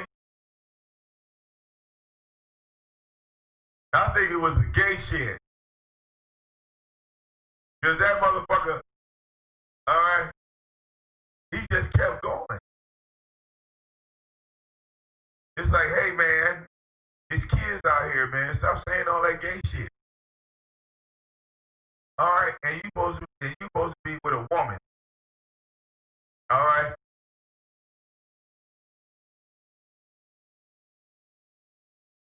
All right.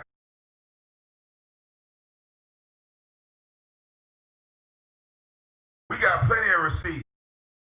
All right, old receipts on Tyra. I could go digging in the archive.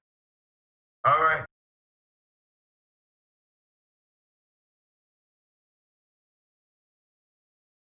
All right. And right here, it's a damn shame. I see why you don't kiss on Donna. All right. I see why you don't kiss on Donna. Look, there go the G-Baby right there. There you go, look. Watch him walk in the house, right? It looked like you knocked the G-Baby over. Look, goddamn, look. The baby was right there in front. What you do, hit that baby? Y'all see that baby right there? Look at that baby right there. Right there. Cussing, stanking. That was the same little boy that was on the porch when he was talking about, I'll fuck you up, nigga. Right? And he was like, pay no attention. Go ahead, keep doing what you're doing. Oh, wait. Go ahead, keep doing what you're doing. Okay. Oopsie. Did you put Donna's G-Baby up on YouTube, Tyra? Oops. Well, like I say, shouldn't nobody see this because it's in the, all right. Ain't nobody gonna watch I know what this little boy is thinking. From that section. This little boy is going to his mother and his grandmother and saying, you know, Tyra's scaring me. So I guess we'll get away with it. Because he looked nervous right here. Then all of a sudden, you just hit them. You just push the shit out of him. Watch how you just hit him out the way. Look. Bam. Goddamn, Tyra.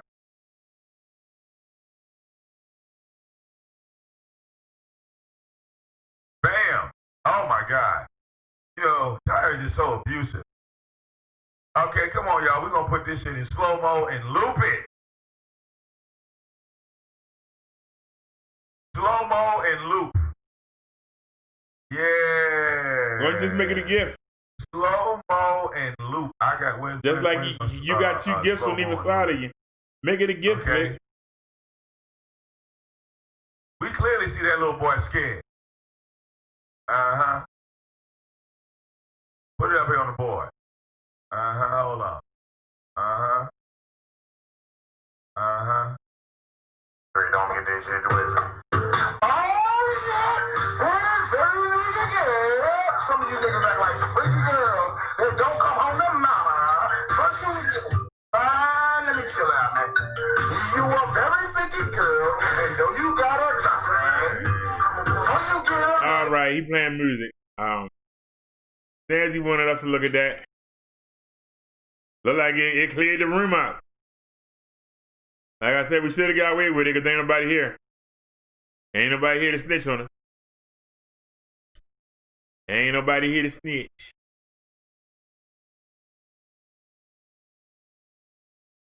Give me a second here.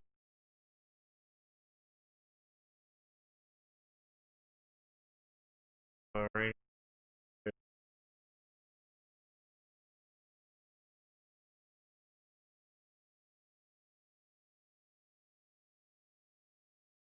All right. All right, y'all. We got an update on Rayshard Brooks' girlfriend or friend, whatever you want to call her. Wendy's arson suspect released on $10,000 bond will require house arrest or ankle monitor on release. There she is. She going for that ride.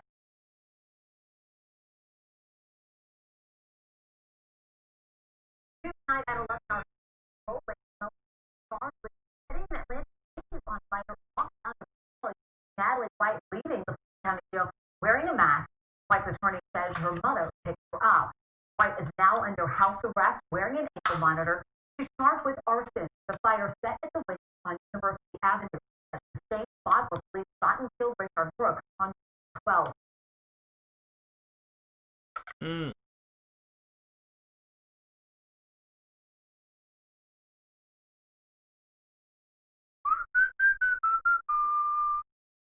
The former officer accused of killing Richard Brooks has a new court date and legal support. Garrett Rolfe's bond hearing was set for June 30th, that's Tuesday. And today, the Law Enforcement Legal Defense Fund announced it is going to support him when it comes to legal fees. Caitlin Ross spoke with the group president about the decision. The Law Enforcement Legal Defense Fund just announced they'll pay all the costs associated with defending former Atlanta police officer Garrett Rolfe in the murder case. They're a national nonprofit based out of Virginia where they research cases they believe officers have been wrongly charged. They've been involved in high-profile cases in Baltimore and New Jersey. The president of the nonprofit talked to 11 Alive today and said what happened to Mr. Brooks was a tragedy, but he does not believe it was murder. In reviewing the videotape from that night, he says he believes Rolfe acted appropriately and that the district attorney rushed to judgment when filing charges. It's very, very important, no matter what anyone's perspective on policing or where policing is in this day and age, to understand that you really have to actually investigate what happened with all available evidence before you can make a decision about whether it's warranted to take that kind of disciplinary action or whether it's warranted to pursue criminal charges. When you cut out the investigative step, you're really setting the bar in a place where, unfortunately, I think down the road we're going to see a lot of acquittals. There's going to be a lot of unhappy and disappointed people who thought that the fact that these officers were charged meant that they were actually guilty. He says all of their funding comes from private donations, and they expect to spend up to $250,000 defending a murder charge. He hasn't been in touch with Rolfe directly, but he is working with Rolfe's legal team. All right, y'all see the Good Old Boy Network still in effect. Good Old Boy Network. Good Old Boy Network. They still in effect. They ain't going nowhere. Good Old Boy Network still in effect. Officers called on 9-year-old Ohio girl for drawing Black Lives Matter in chalk. Are you serious? Oh, we got snuck, and I can't stop it.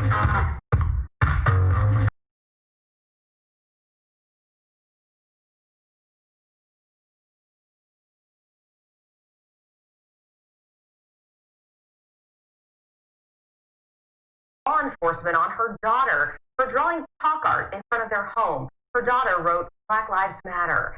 10 TV's Stephanie Stanovich talked with the woman, her daughter, and neighbors for showing their support for the young girl. You may have seen this video circulating online. It was taken on Friday in Chanel, Winchester. In the video, Jenna Ackland says the woman yelling is her neighbor's daughter. My daughter was very shaken. I was angry. I wrote Black Lives Matter. I think that black people and white people should both be treated the same. She says this all comes after her 9-year-old daughter, Mira, drew chalk art in front of their home on Wednesday, and deputies showed up. And they put the window down, looked out the window and said, "It's chalk." She says the officer talked to her neighbor. He got out of the car and talked to her, and he walked over and he said that she had called and said there was vandalizing in the street and screaming. I was scared. I was just really scared. This video was taken this morning. We knocked on the neighbor's door, but got no answer.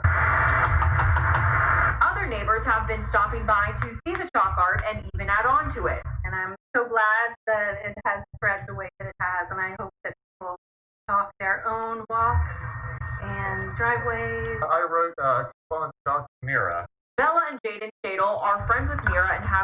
their draw. They were there when all of this unfolded. I was kind of feeling kind of like scared and like it wasn't fair to the other people. God put us in this world to all get along in, but some people don't agree with that. When we ask neighbors how they are feeling, they tell us they have many emotions. Disappointment. Sad. Reporting in Canal, Winchester, Stephanie Stanovich, 10 TV News. Now, we did reach out to the Fairfield County Sheriff's Office about this incident, but have not heard back yet. Now, as they say, and the children shall lead them. And the children shall lead them. As y'all see, little white girl was drawing in the street with chalk. When it rained, the chalk going to wash it away.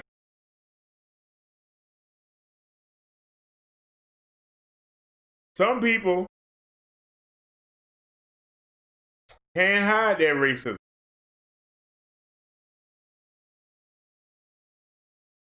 And they took it out on a little girl. It wasn't a little black girl that wrote it. It wasn't a little Chinese girl that wrote it. It was a little white girl that wrote it. And it didn't matter. That's what's scary about racism. Because you're supposed to be biased against somebody else, but you'll take it out on your own.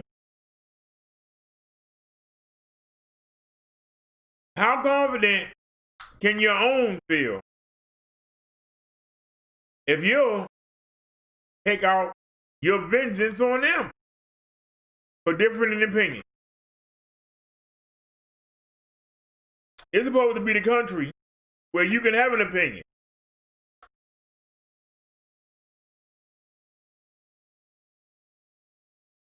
That little girl drawing that bothered that woman so much. She called the police.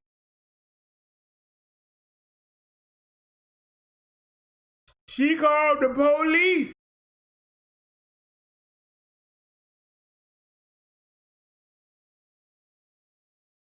You called the police on a little girl.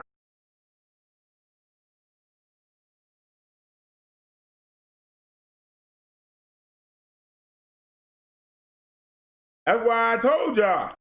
Y'all don't believe me. There are people who use the police as their bulldog. And they pay extra money. You don't see it. The same way they paying for that man legal fund. For that cop. They pay it the same way they gonna pay for Derrick Chauvin.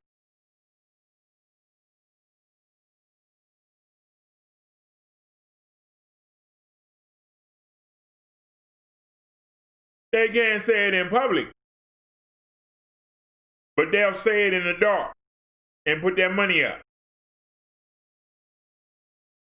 That's why we gotta get rid of the good old boy network. And I say good old boy, good old gals too. They try to hide, they try to blend in. But remember, what's done in the dark, sooner or later, comes to the light. What's done in the dark, sooner or later, comes into the light.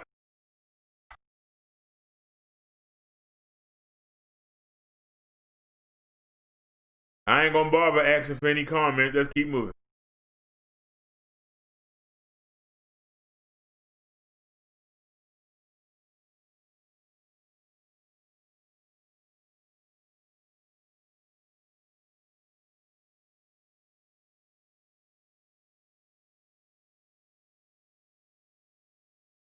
Hey, y'all, I'm really thinking about getting this. If we get that second stimulus package, I'm getting this. Hook nickel by crook. That's a bad mama jama.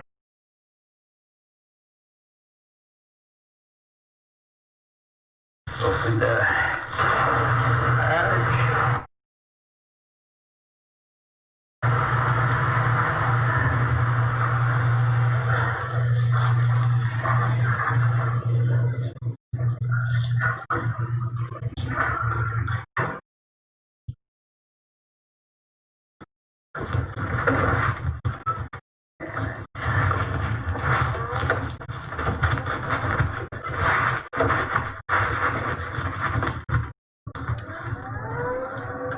That's a bad mama jama right there.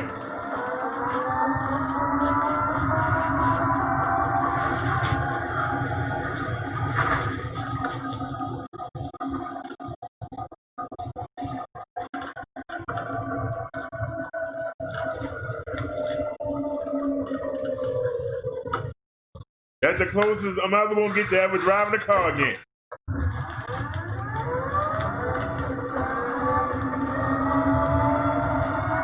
All I can do is watch it drool.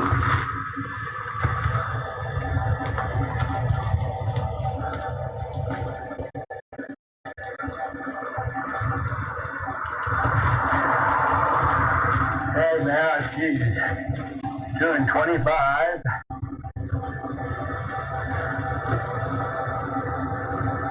He doing 25 miles per hour in a mobility scooter. This is Lake Elsinore. That's crazy.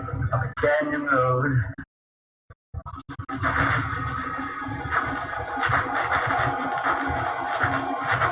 We're going to CVS pharmacy to get some beer, some sunglasses, and some regular reading glasses. If I don't do this, I'll never get it done because nobody does shit for me. That's why I have to buy this sucker. Yeah, well, I ain't got no legs no more.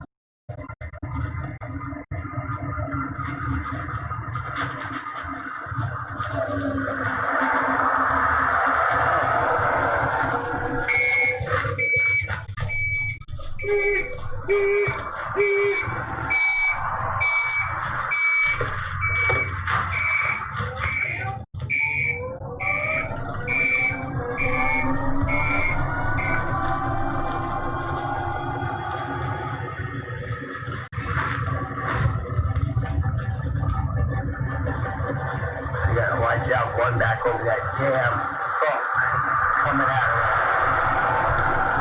fuck up my axle, man. Shouldn't have done that. I gotta try to go back in. That's fucked up.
That's a bad mama jump.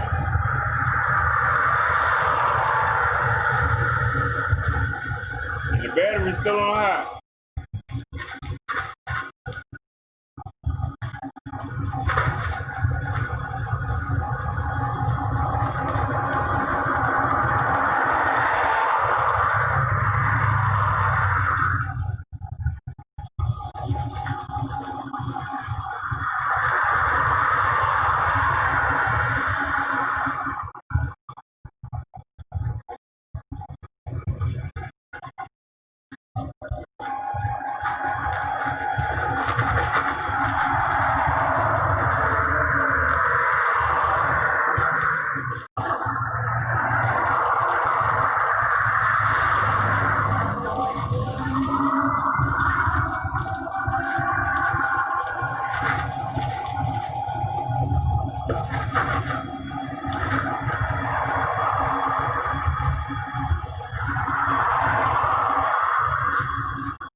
Let's speed up, homie. This is the best part right here. Me. Okay, check it out. Y'all saw him on the road. Check him out now. Check him out now. Right on in. Look at that. Right on in.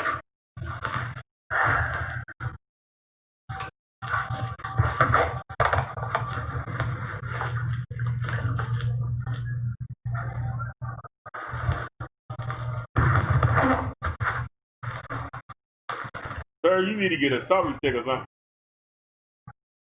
Figure out how you gonna mount it.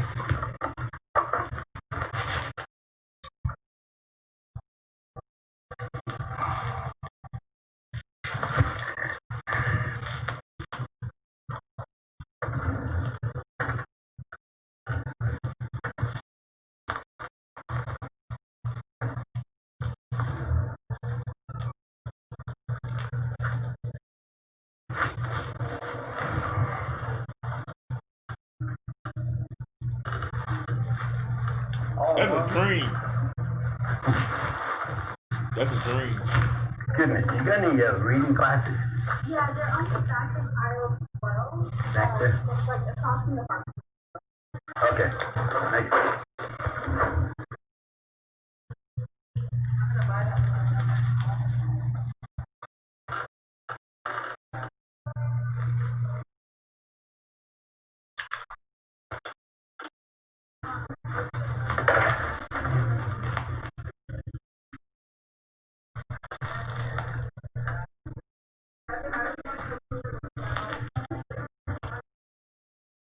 That's a bad mama jama. I don't think what y'all want to say. That's a bad mama jama. What's that? Hi, Donnie. About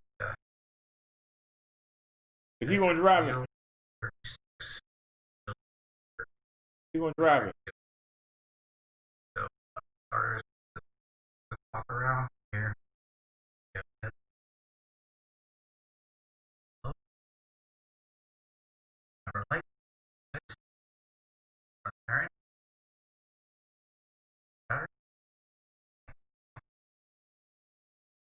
Here. That's a bad mama jama. I don't like it. I prefer to have mine spread.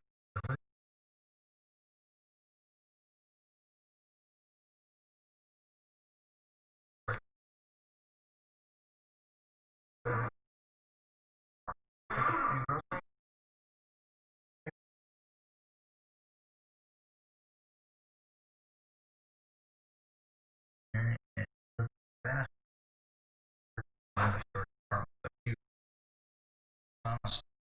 For a while, I wanted to charge on my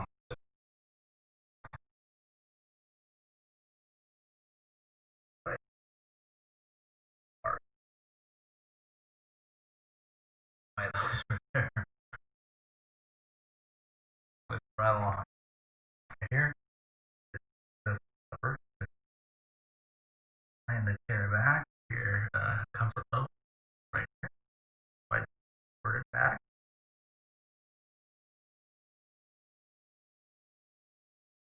Over here are the mirrors, which doesn't come with something with the pipes.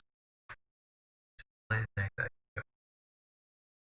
kind of confusing because I could get them on straight. The hardware they gave. What I being a shade tree mechanic, I drove big trucks, semi trucks for 40 years. Because I took this off and I flipped it upside down. Now I got perfectly good working mirrors because if you leave them on the upright, your mirrors are going to be all screwed up and jacked up. Okay. God darn. I was on the way. All right, I'm done. All right. I thought he was gonna ride it. I thought he was gonna ride it. He's in there. Man, don't get me wrong. You know, he's doing the right thing. But he ain't riding. Like, everybody left. We gonna get that Mama Jama. If I can't get that one, then I'm getting $1,000. I'm getting one of them. Before I die. We're gonna be on the road again. All right, before we get to our CV numbers today, because we didn't do it yesterday. Before we even get there, let me pull the chat up. Look at that. Look at Google. Look at Google, y'all. Showing me a scooter already. Look at him. Look at him. This is what the FCC was talking about. That's a $999 one. I don't know. That crap right here.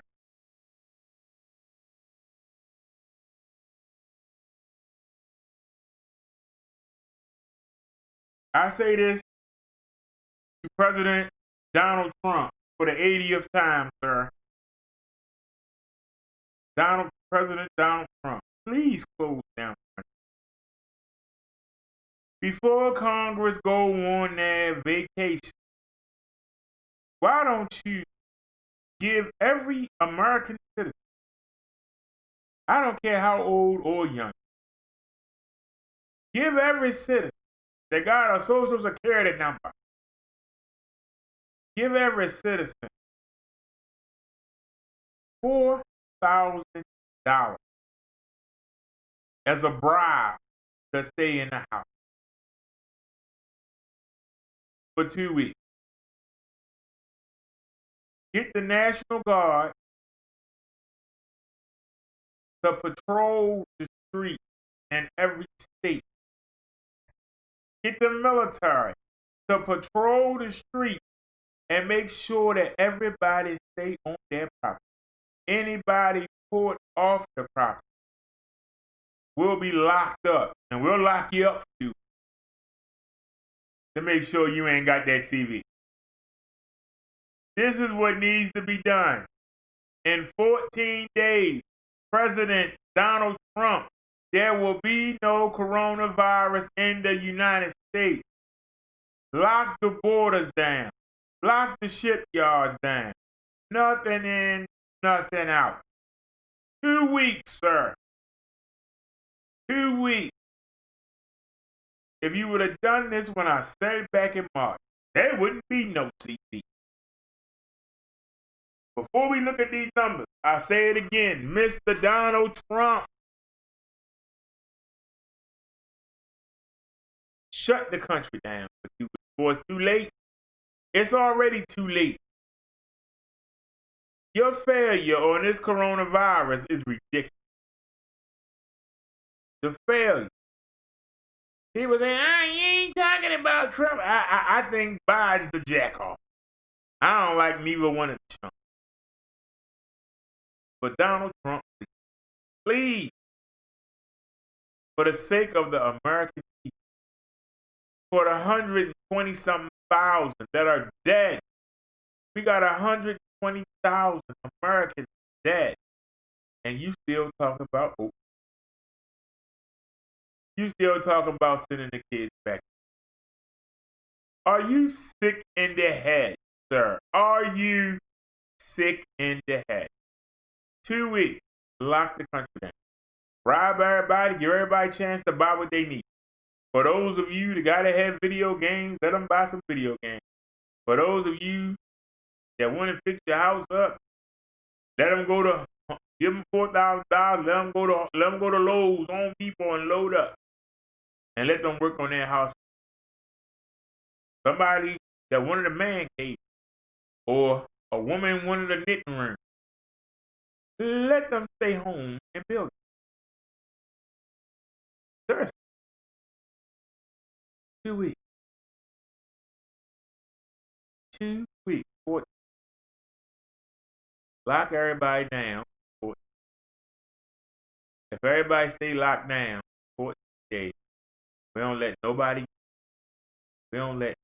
out. Warn everybody.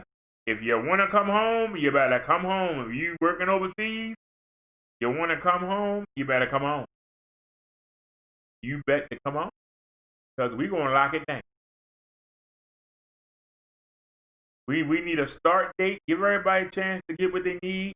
Make sure they get all the food they need. Make sure they got entertainment. I don't care if you have to give out free Hulu. You have to give out free Showtime. Whatever it takes to keep people in the house. You got to give out some puzzles. Whatever you got to do, man. Because you have really botched up. We ain't seen the numbers, but I know it got to hit 120,000 by now.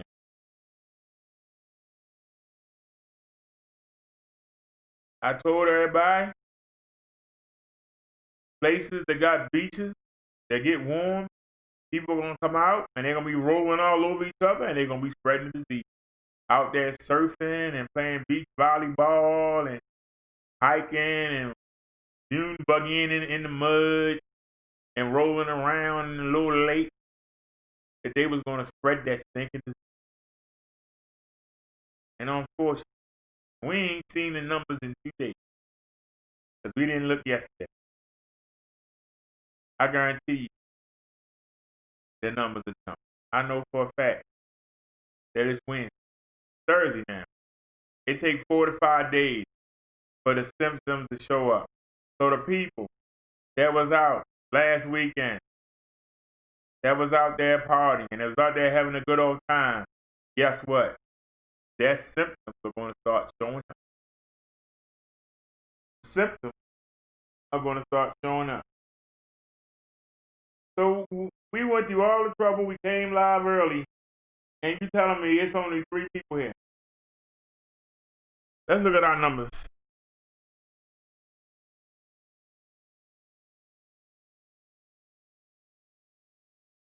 Now we have to go to yesterday. We wasn't here yesterday. We gotta go to yesterday first. We gotta go to yesterday. What was yesterday? Oh, I'm looking at country. Oops, I'm in the wrong one. I was getting ready to say, God darn, New York City and went crazy. Ain't it? Where is country? Oh. That's country. And where's US? There it is. US 1. Let's get it. All right, United States. 2,465,693 cases. We got 124,336 deaths. On your head, Trump, we have 1,040,669 people that have recovered from the virus. Out of that, 1,040,669, 89% have recovered. 124,336 have not recovered. So 11% of the people that get the CV are going to die. 11%. All right. Let's look at yesterday's cases. Let's get it. New York City, 413,719. They picked up 31,300. They got 31,346 deaths. 32 people died in New York City. That's a lot better than 700. So the East is getting a little bit better. But check it out. California creeping up. 195,564 total cases. California picked up 5,000 cases, new cases. They opened the beaches up like I told y'all, bad idea. They picked up 5,000. This is yesterday. That's why I'm saying 5,000. That's yesterday number. You know it's 5,000 by that. I'm sure it's past 5,000. It's only 11:18 in the morning. They ain't even put the new numbers up yet.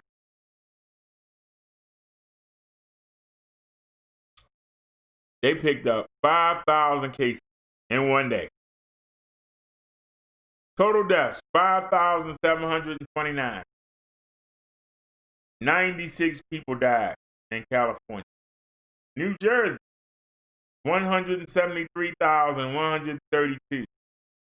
They picked up 172 cases. Total deaths, 13,129. 48 people died in New Jersey. Illinois is catching up with New Jersey. They got 138,540 cases. They picked up 715 new cases today. Total deaths, 6,770. New deaths, they picked up 53 deaths today. Texas, 131,190. Woo! Another warm state down there on the water. 6,177 cases in one day. The state of Texas picked up 6,177 new cases in one day. If you add that 61 to that 49, you got 1,100 cases, over 1,100 cases from 2 states. We ain't got to Florida yet. Woo. There she is, right there. 109,014. They picked up 5,511 new cases. Woo! 16,000 from 3 states. 2 months ago, they didn't have much of nothing. Total deaths, 3,285. 45 people died today. Massachusetts, 107,611. They picked up 170 new cases. 7,938 people have died. 48 died today. Pennsylvania, 87,776. They picked up 492 new cases. Total deaths, 6,584. 57 people died today. Georgia. Remember Georgia reopened last month? Opened their salons and stuff up? And y'all said, oh, look at them. Look at them now. 69,381. They picked up 1,703 cases in one day. Close them beauty salons and barbershops, please. Total deaths, 2,698. 10 people died in Georgia today. Michigan, what up, though?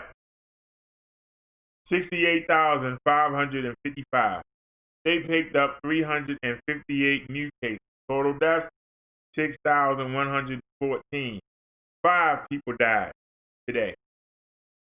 Michigan's starting to get warm. Michigan gonna pick up. All was cold. People stay in the house. They ain't gonna stay in the house when it get warm.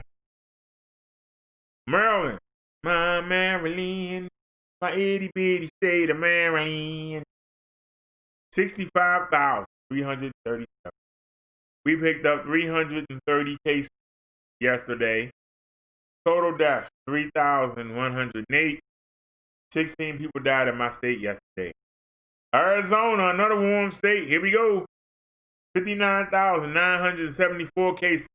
They picked up 1,795 cases yesterday. 1,800 cases in one day. Total deaths, 1,463. 79 people died in Arizona.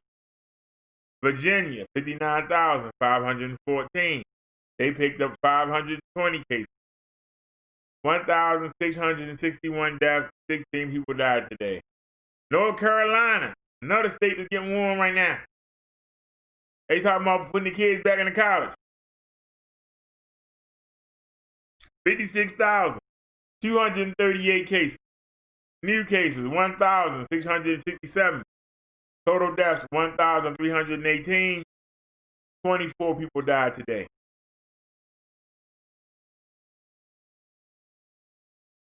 Minnesota, 33,763. They picked up 294 cases. Total deaths, 1,432. 7 people died today. The driver in Snazzy Girl State, 27,897. They picked up 1,284 new cases.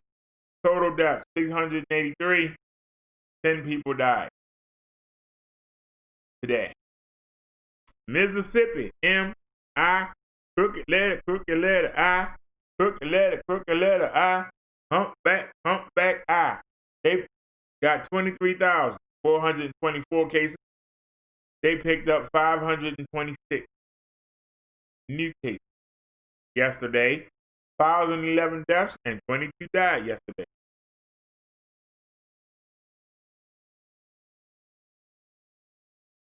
Look at that, everybody higher.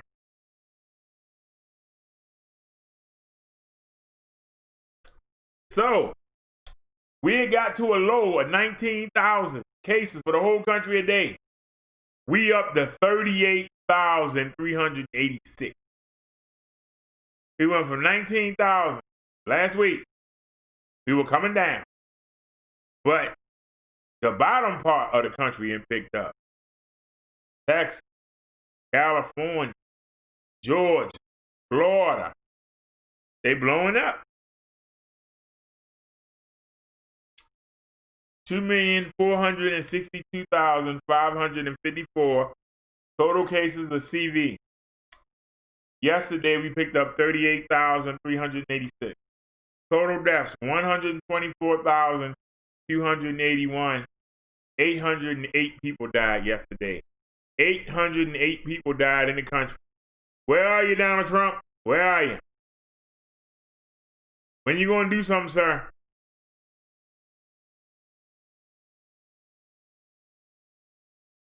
Does anybody have any comment? This says, sorry, BD, I've been running iron.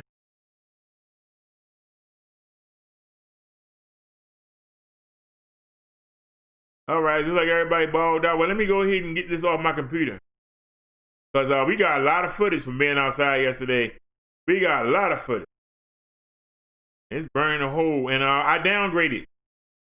And I'm glad we did, because if I'd have tried to record it in 6K or 2K, it would have burnt the memory card up. It would have burnt it up. So we went down.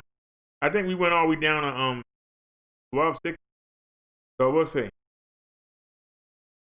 But the camera didn't run out, and I was really surprised. But I want to see the quality difference, because it stretched over 4 ways. And I also changed it.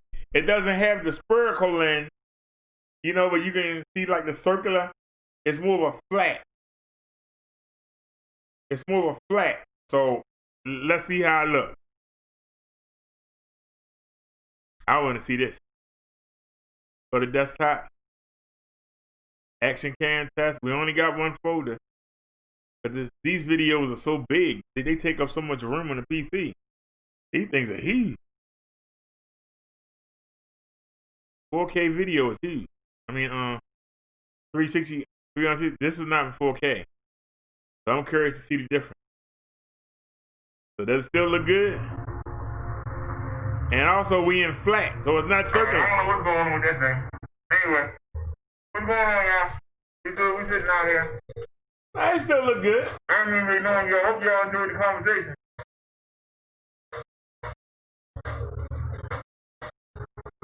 But as you can see, it's not circular. That was the lady. It's more flat.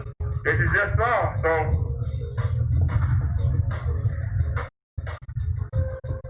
That was the lady you just saw walk by. So I don't know if she gonna stay or not. If she stays, then it's done there.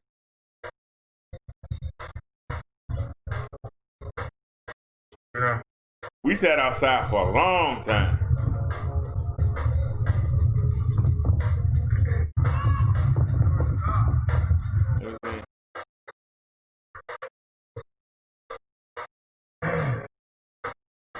Is that mail?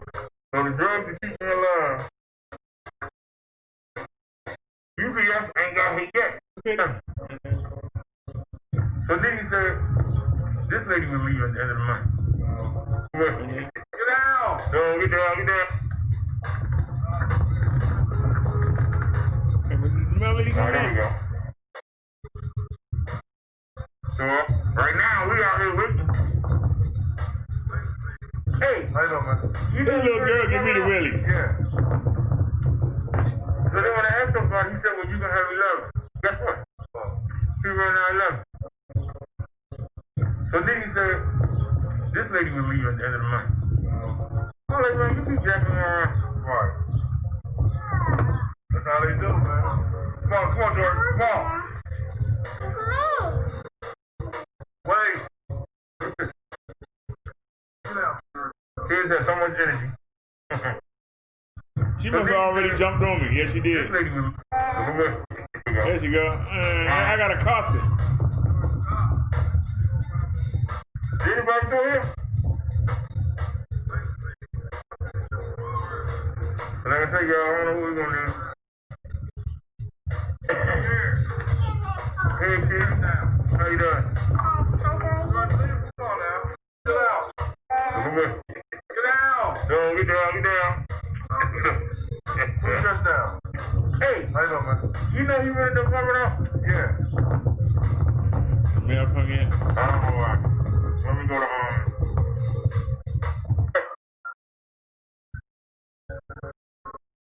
We don't. Oh, then good. You should just show your stomach. What if you had to go out like that? Trying to fix that mirror. We sat outside for a long time yesterday.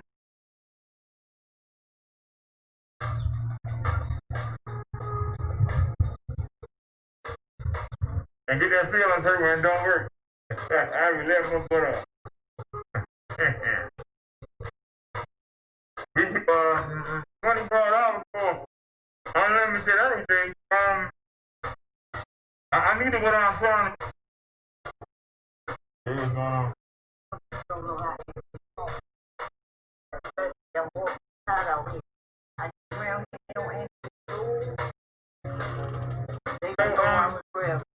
Did the girl say she was still leaving? Yeah.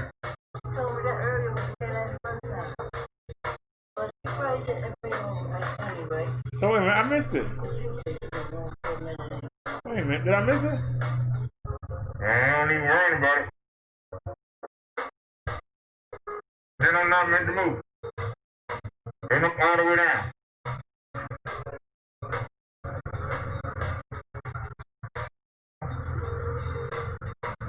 Did I miss it? That's German. And we're short. And I'll let it charge. I don't need care anymore. Let's You get said the out. apartment festival roof?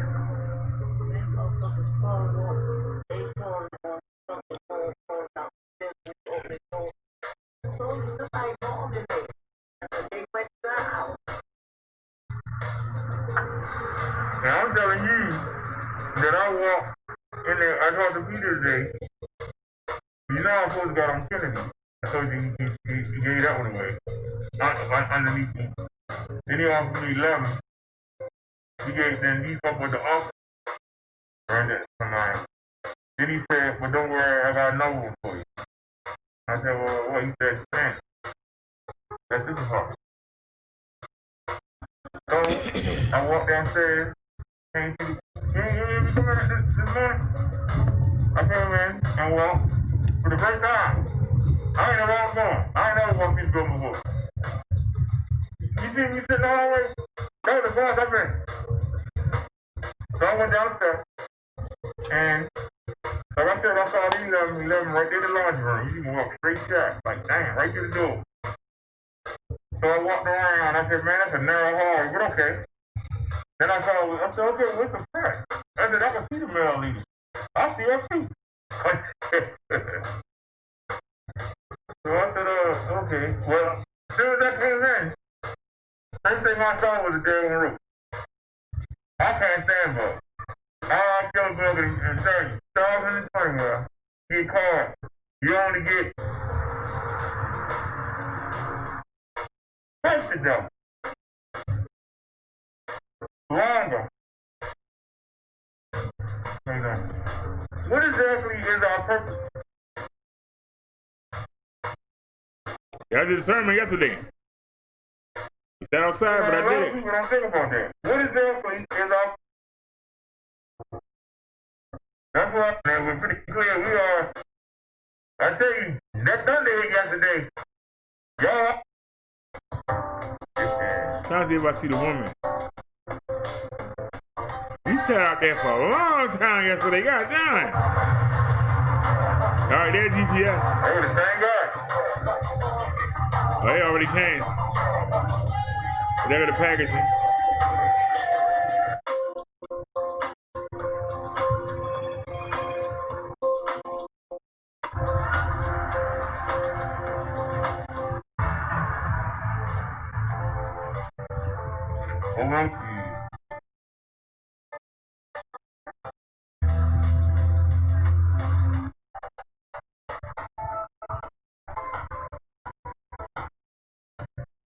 The guy earlier, I said, when I ate some mine, and just say you that right around the corner. Hey, man. A little egg on his face. Hey, did y'all hear about the news? To take down my... We still dependent. That definitely... Alright, here next. I'm still sitting there. Oh, we finally on the move. Y'all believe that?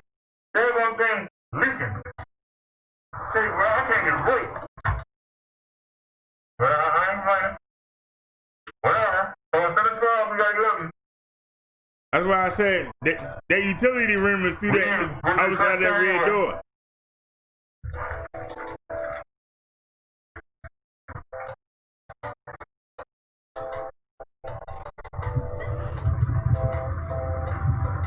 I'm over there on set.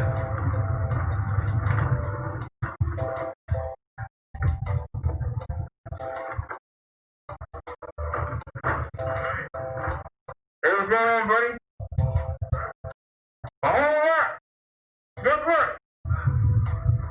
Now, you know, I'm supposed to move to Kennedy, right? The last little apartment right here.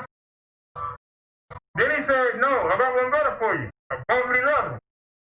Right here, outside of you. Right? I called him today and I said, when can I move in? Getting toward the end of the month. You know what he said? Hold on, you know what he said? Do you know what he said? The office very early done it. Don't know. So now he's saying, the girl didn't put out at the end of the month, but in 10. That's a record cost offering. So instead of moving right here to you, I'm going to be moving right across from you. Now, but I don't know. The girl lost the car or something, and the mail lady bought it today. So is the girl staying or not? So I don't know. So I called her in. And I wish I would ask her. So I don't know. I might be across the whole thing, or I might be in the same place. I'm at the point now, I don't care. I'm in on it.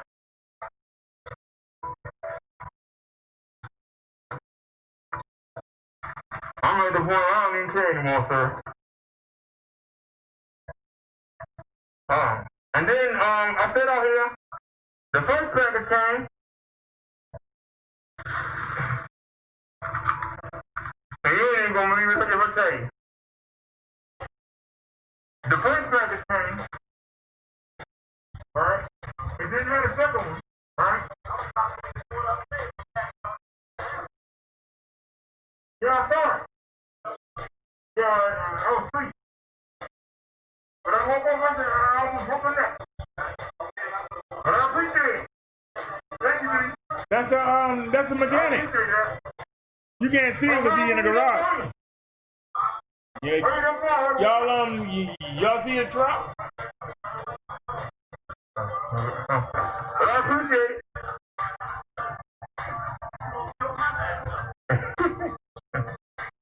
I'm trying to hurry up at the market. But we gonna have plenty of time to talk. We're gonna be running. Like that across the way. Yeah, you didn't think of me then. I like you better when you was around the corner with the doctor. Yeah. Yeah.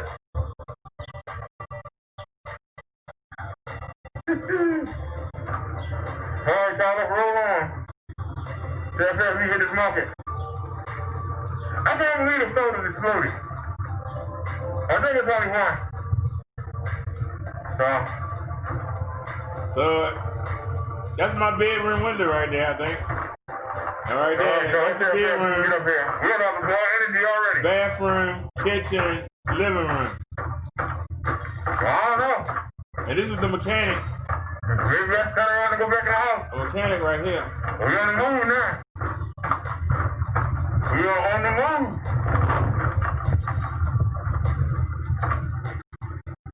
I wish I could hit the bathroom. But you know, let's go.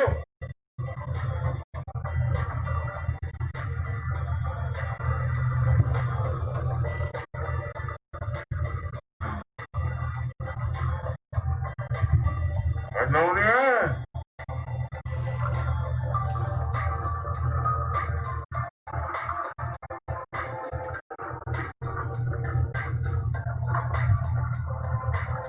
Sit back and relax.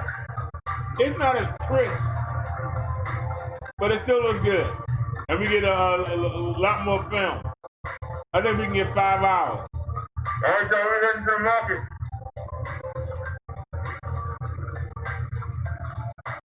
It's not as crisp. We ain't got much, we're gonna make it work. But we, like you said, we can make it work. Relax now. We got the packages, that's what matters. Look how wild that field of view is. You got what we came for. And then, what we do is, we got it. Now we can relax.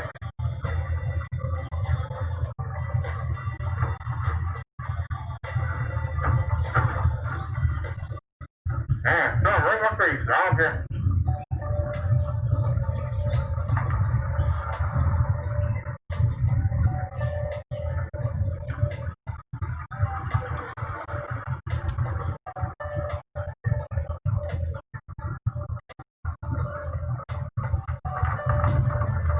Hold on.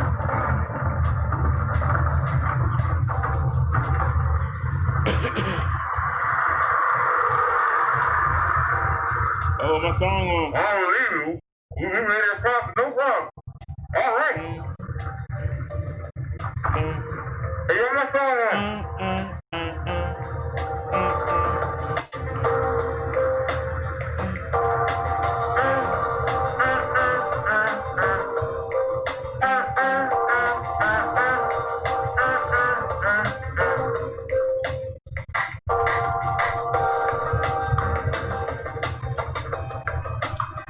Where else can you see this wide field of view at?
I hope my hat get here before Saturday.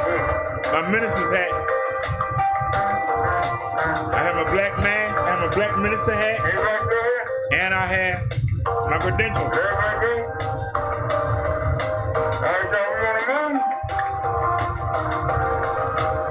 And we're recording in 2K. And we got the microphone fixed.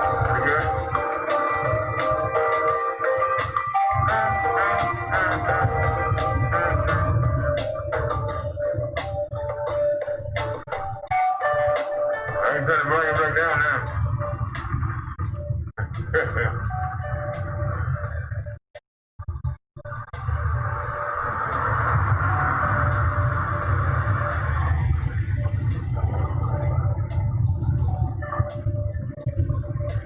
And the devil will say you did all that, and you only got 3 people watching. Can we get a part of this one? And I'll say, so what? They missing out. I can test it. Take everything and like real. This is unheard of.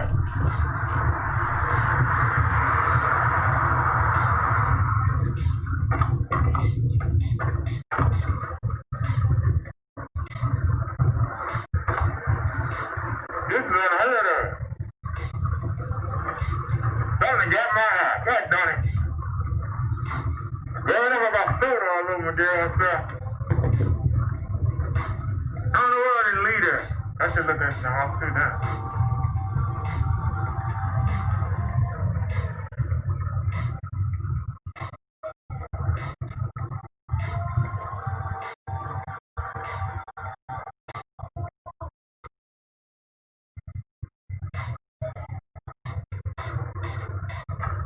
Just back and free. Like I say, don't have no Mercedes. Don't have no Cadillac Escalade, but we getting where we got to go. You know, we getting where we got to go.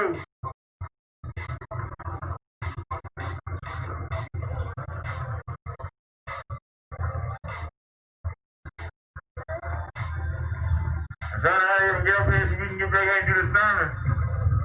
Hopefully you on time. But of course he is. You hope he wasn't time. But of course he is.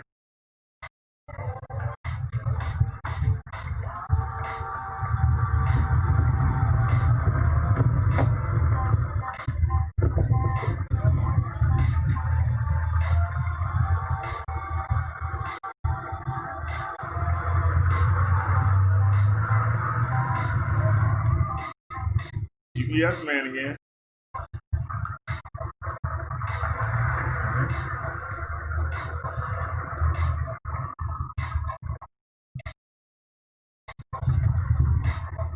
We just ran into the UPS man again. I'm glad he got us first.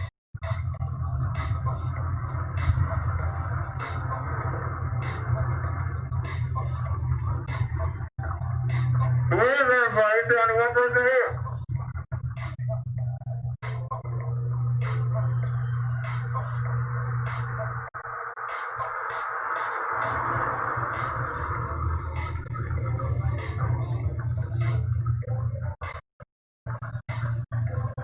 How you doing, dude?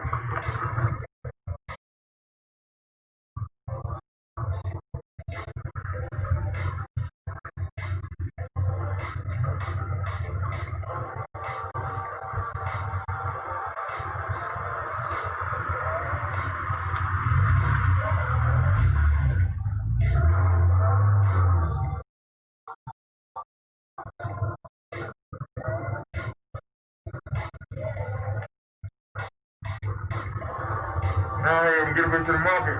I tell y'all, it's nice to be able to enjoy the ride.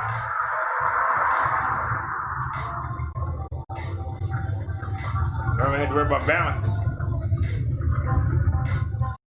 I just wish it went faster. Longer battery.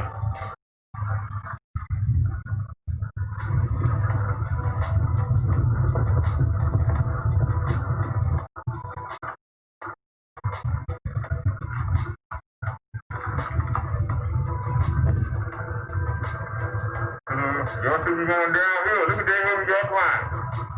Look at that hill. That hill ain't no joke.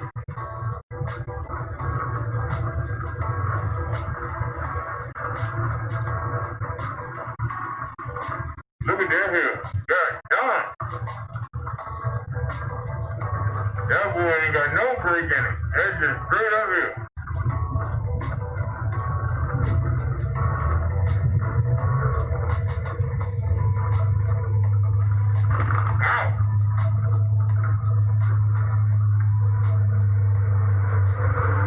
Oh, we froze for a second. Why we freeze?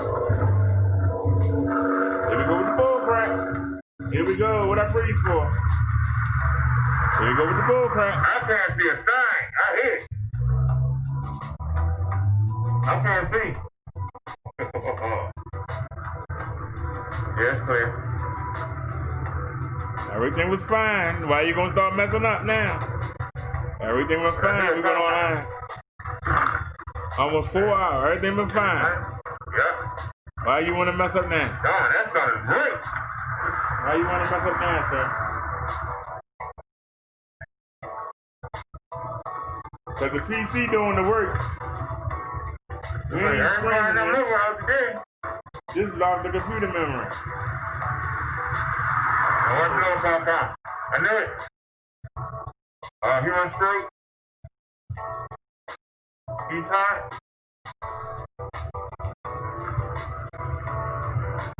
Sun just beating us up. I'm ready to break out the sunglasses. I got my Raven sunglasses. If y'all knew how many pair of polo glasses I had. Yeah, I know you I had Baltimore Oreo glasses. I had Miami Heat sunglasses. It really stinks right here. I used to match to a T. It's deep.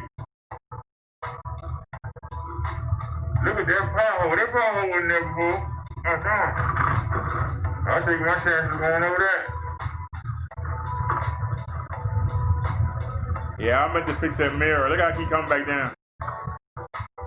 You'll see me move it in a second, watch. I don't know what I'm thinking. Turn that head around, dummy. That didn't help. No, that ain't help. That ain't help you at all. Actually. That sun beat me up.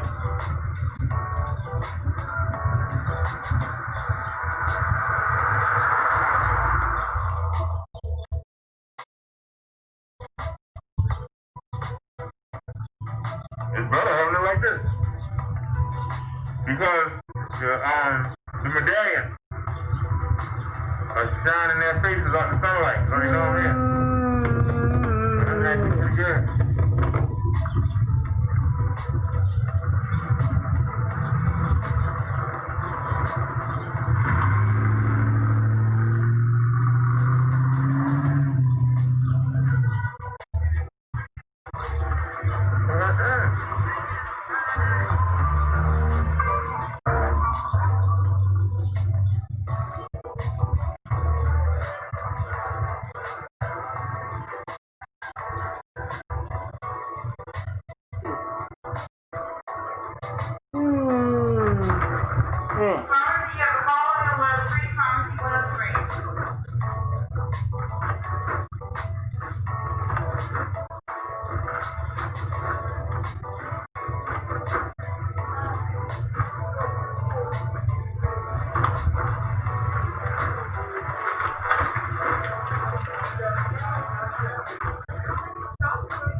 What am I moving for?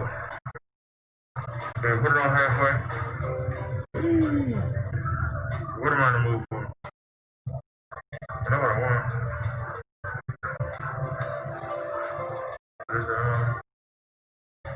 I'm still faster.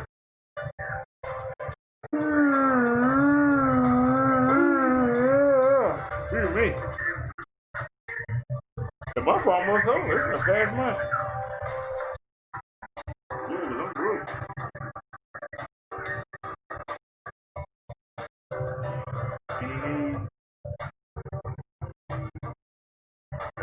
got it, did he?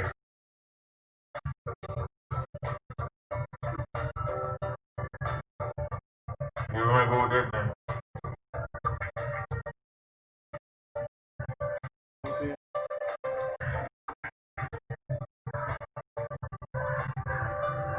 And you know what I want. You ain't got it. Yeah. No, it's usually right there. Why ain't got ain't none. full screen? And I hurt my feelings. Any up there? How you want to go full screen up? Oh, yeah. I mean, it looks What they got good. sale on?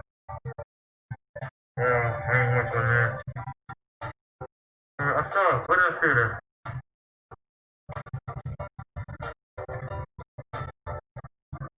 What's on sale?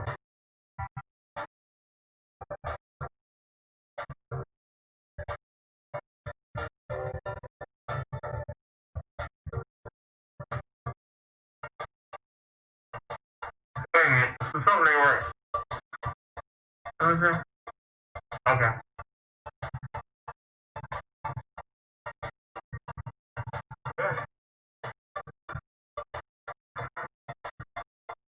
Did you got the check before? Yeah, they ain't gonna do it.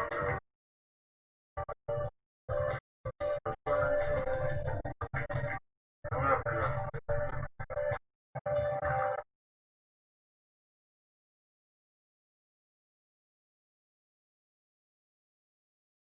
I think it's on the download.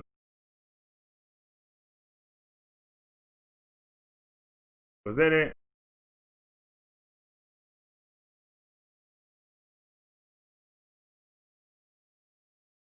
I just want to show Peter. If I'm gonna move here, he gonna have to fix that. You know like that? Alright, Charlie, this is the basement. Look at all that water down there in the ground. It's a utility room. Right? Oh. It wasn't on me cool.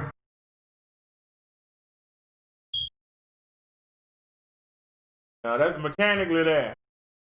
And this is where I'm supposed to be moving to. So we're going to have to drive down this hallway. Now this was the promise, the apartment they promised me was right there. Now this is the one that I'm supposed to get right here.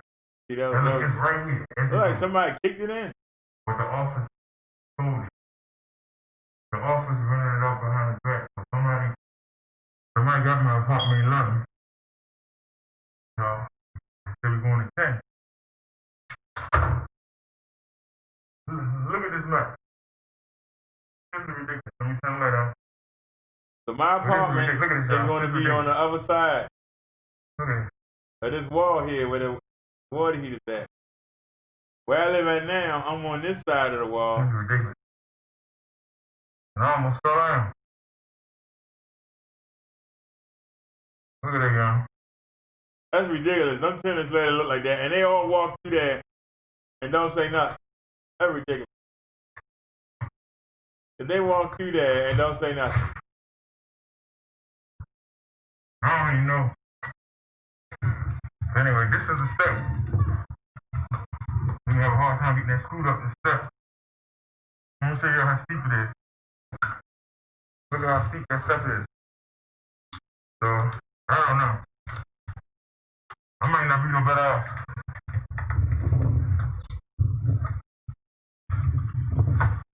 Like I said. Y'all see, that's the red door. That's where I'm at now. At the white door. I'm trying to make sure I clean my shoes off. Let me close this door. So somebody, you got to give me a key.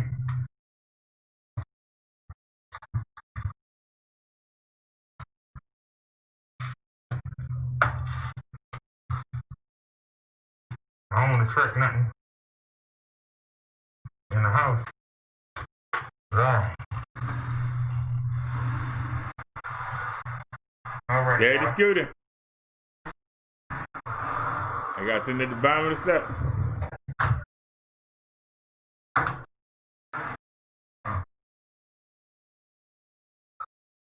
That's the scooter.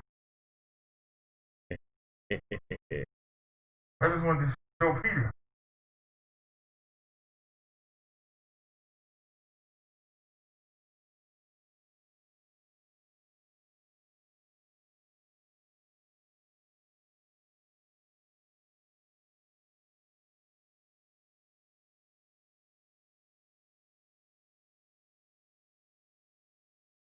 It's only 3 people here.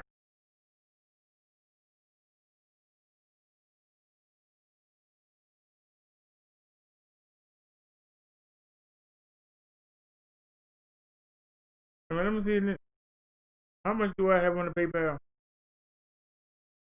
I got somebody made a donation to him. Let me put some up. No, that's not gonna cover it. Gotta do better than that. No, that's only gonna cover me. Where's pictures at?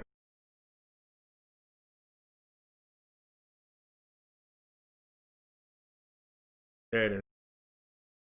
Oh, they gotta be her. I don't wanna leave y'all with that. You need something better than that, goddamn.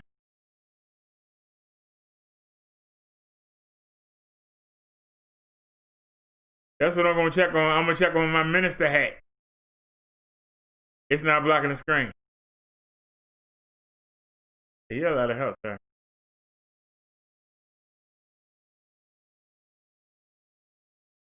That's the first problem because it's not across the screen. You're supposed to be brought in like that.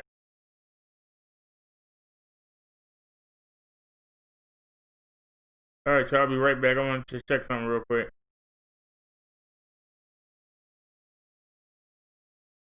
See how much money we got in PayPal.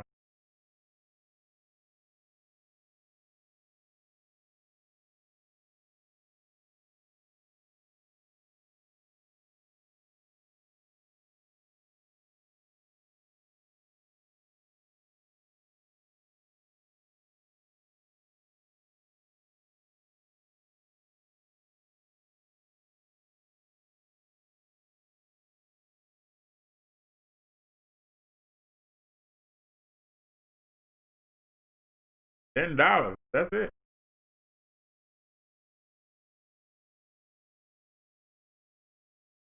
That's a long shot. I don't want to use them. I mean, I could. It don't make sense to have them laying around, but let me see. Can you find a pay on Amazon for $10? I mean, I'm riding in a scooter, so I ain't like I'm walking anywhere. Ain't like they're gonna hurt my feet or nothing because I ain't going nowhere. I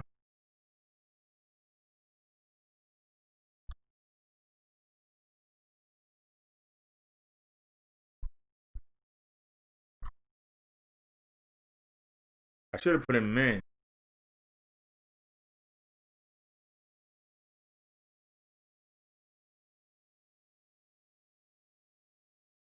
Like I said, I got 2 pairs, but I don't want to touch them. A brother gave them to me. I've never touched them.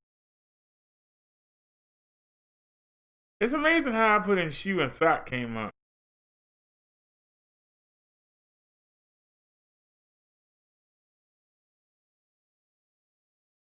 That's the lowest you go, Amazon.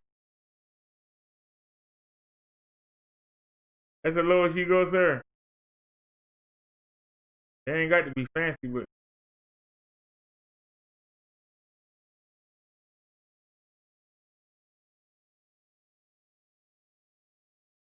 when you want something, that's when money come into play. You can forget you're broke when you don't need nothing. It's easy to forget when you don't need. When you need something, that's when you remember. When you find something, just something to weigh up to the store. I don't want to. I might just maybe I'll take the Adidas out the box. I want to save for going to the hospital.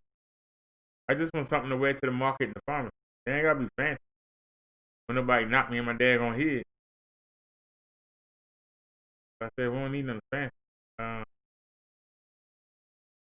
What? What are you doing?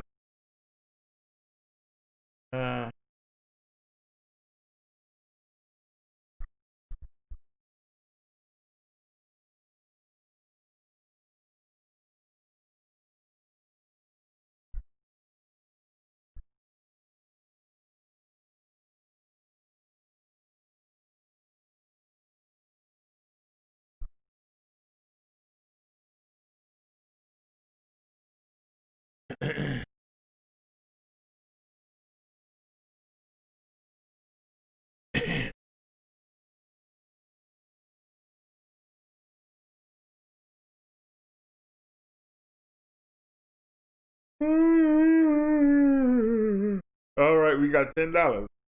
What can we get for 10 buckaroos? What can we get for 10 buckaroos?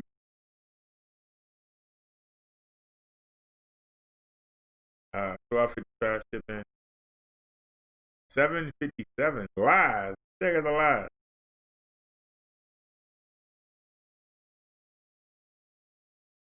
They got a different color. Black. Size. They don't have no 11. See that? 10.5 for 11. I think a 12 was too big. I think a 12 was too big. But I don't know with the fluid. How much are they?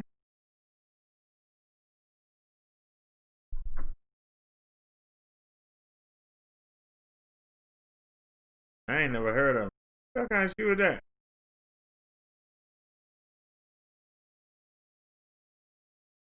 Ah.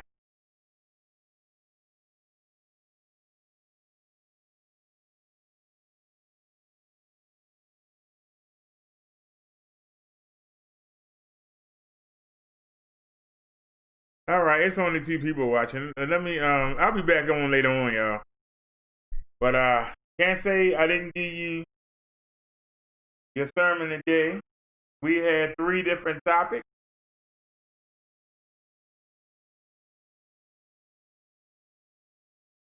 We also looked at the CV. We looked at a couple cases.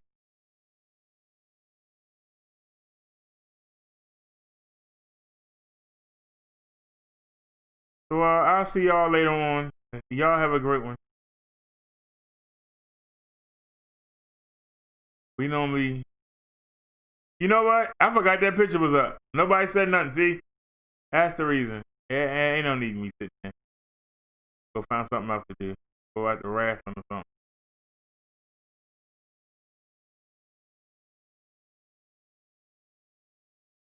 Y'all have a good one, and we are out. Y'all take it easy. Peace, everybody.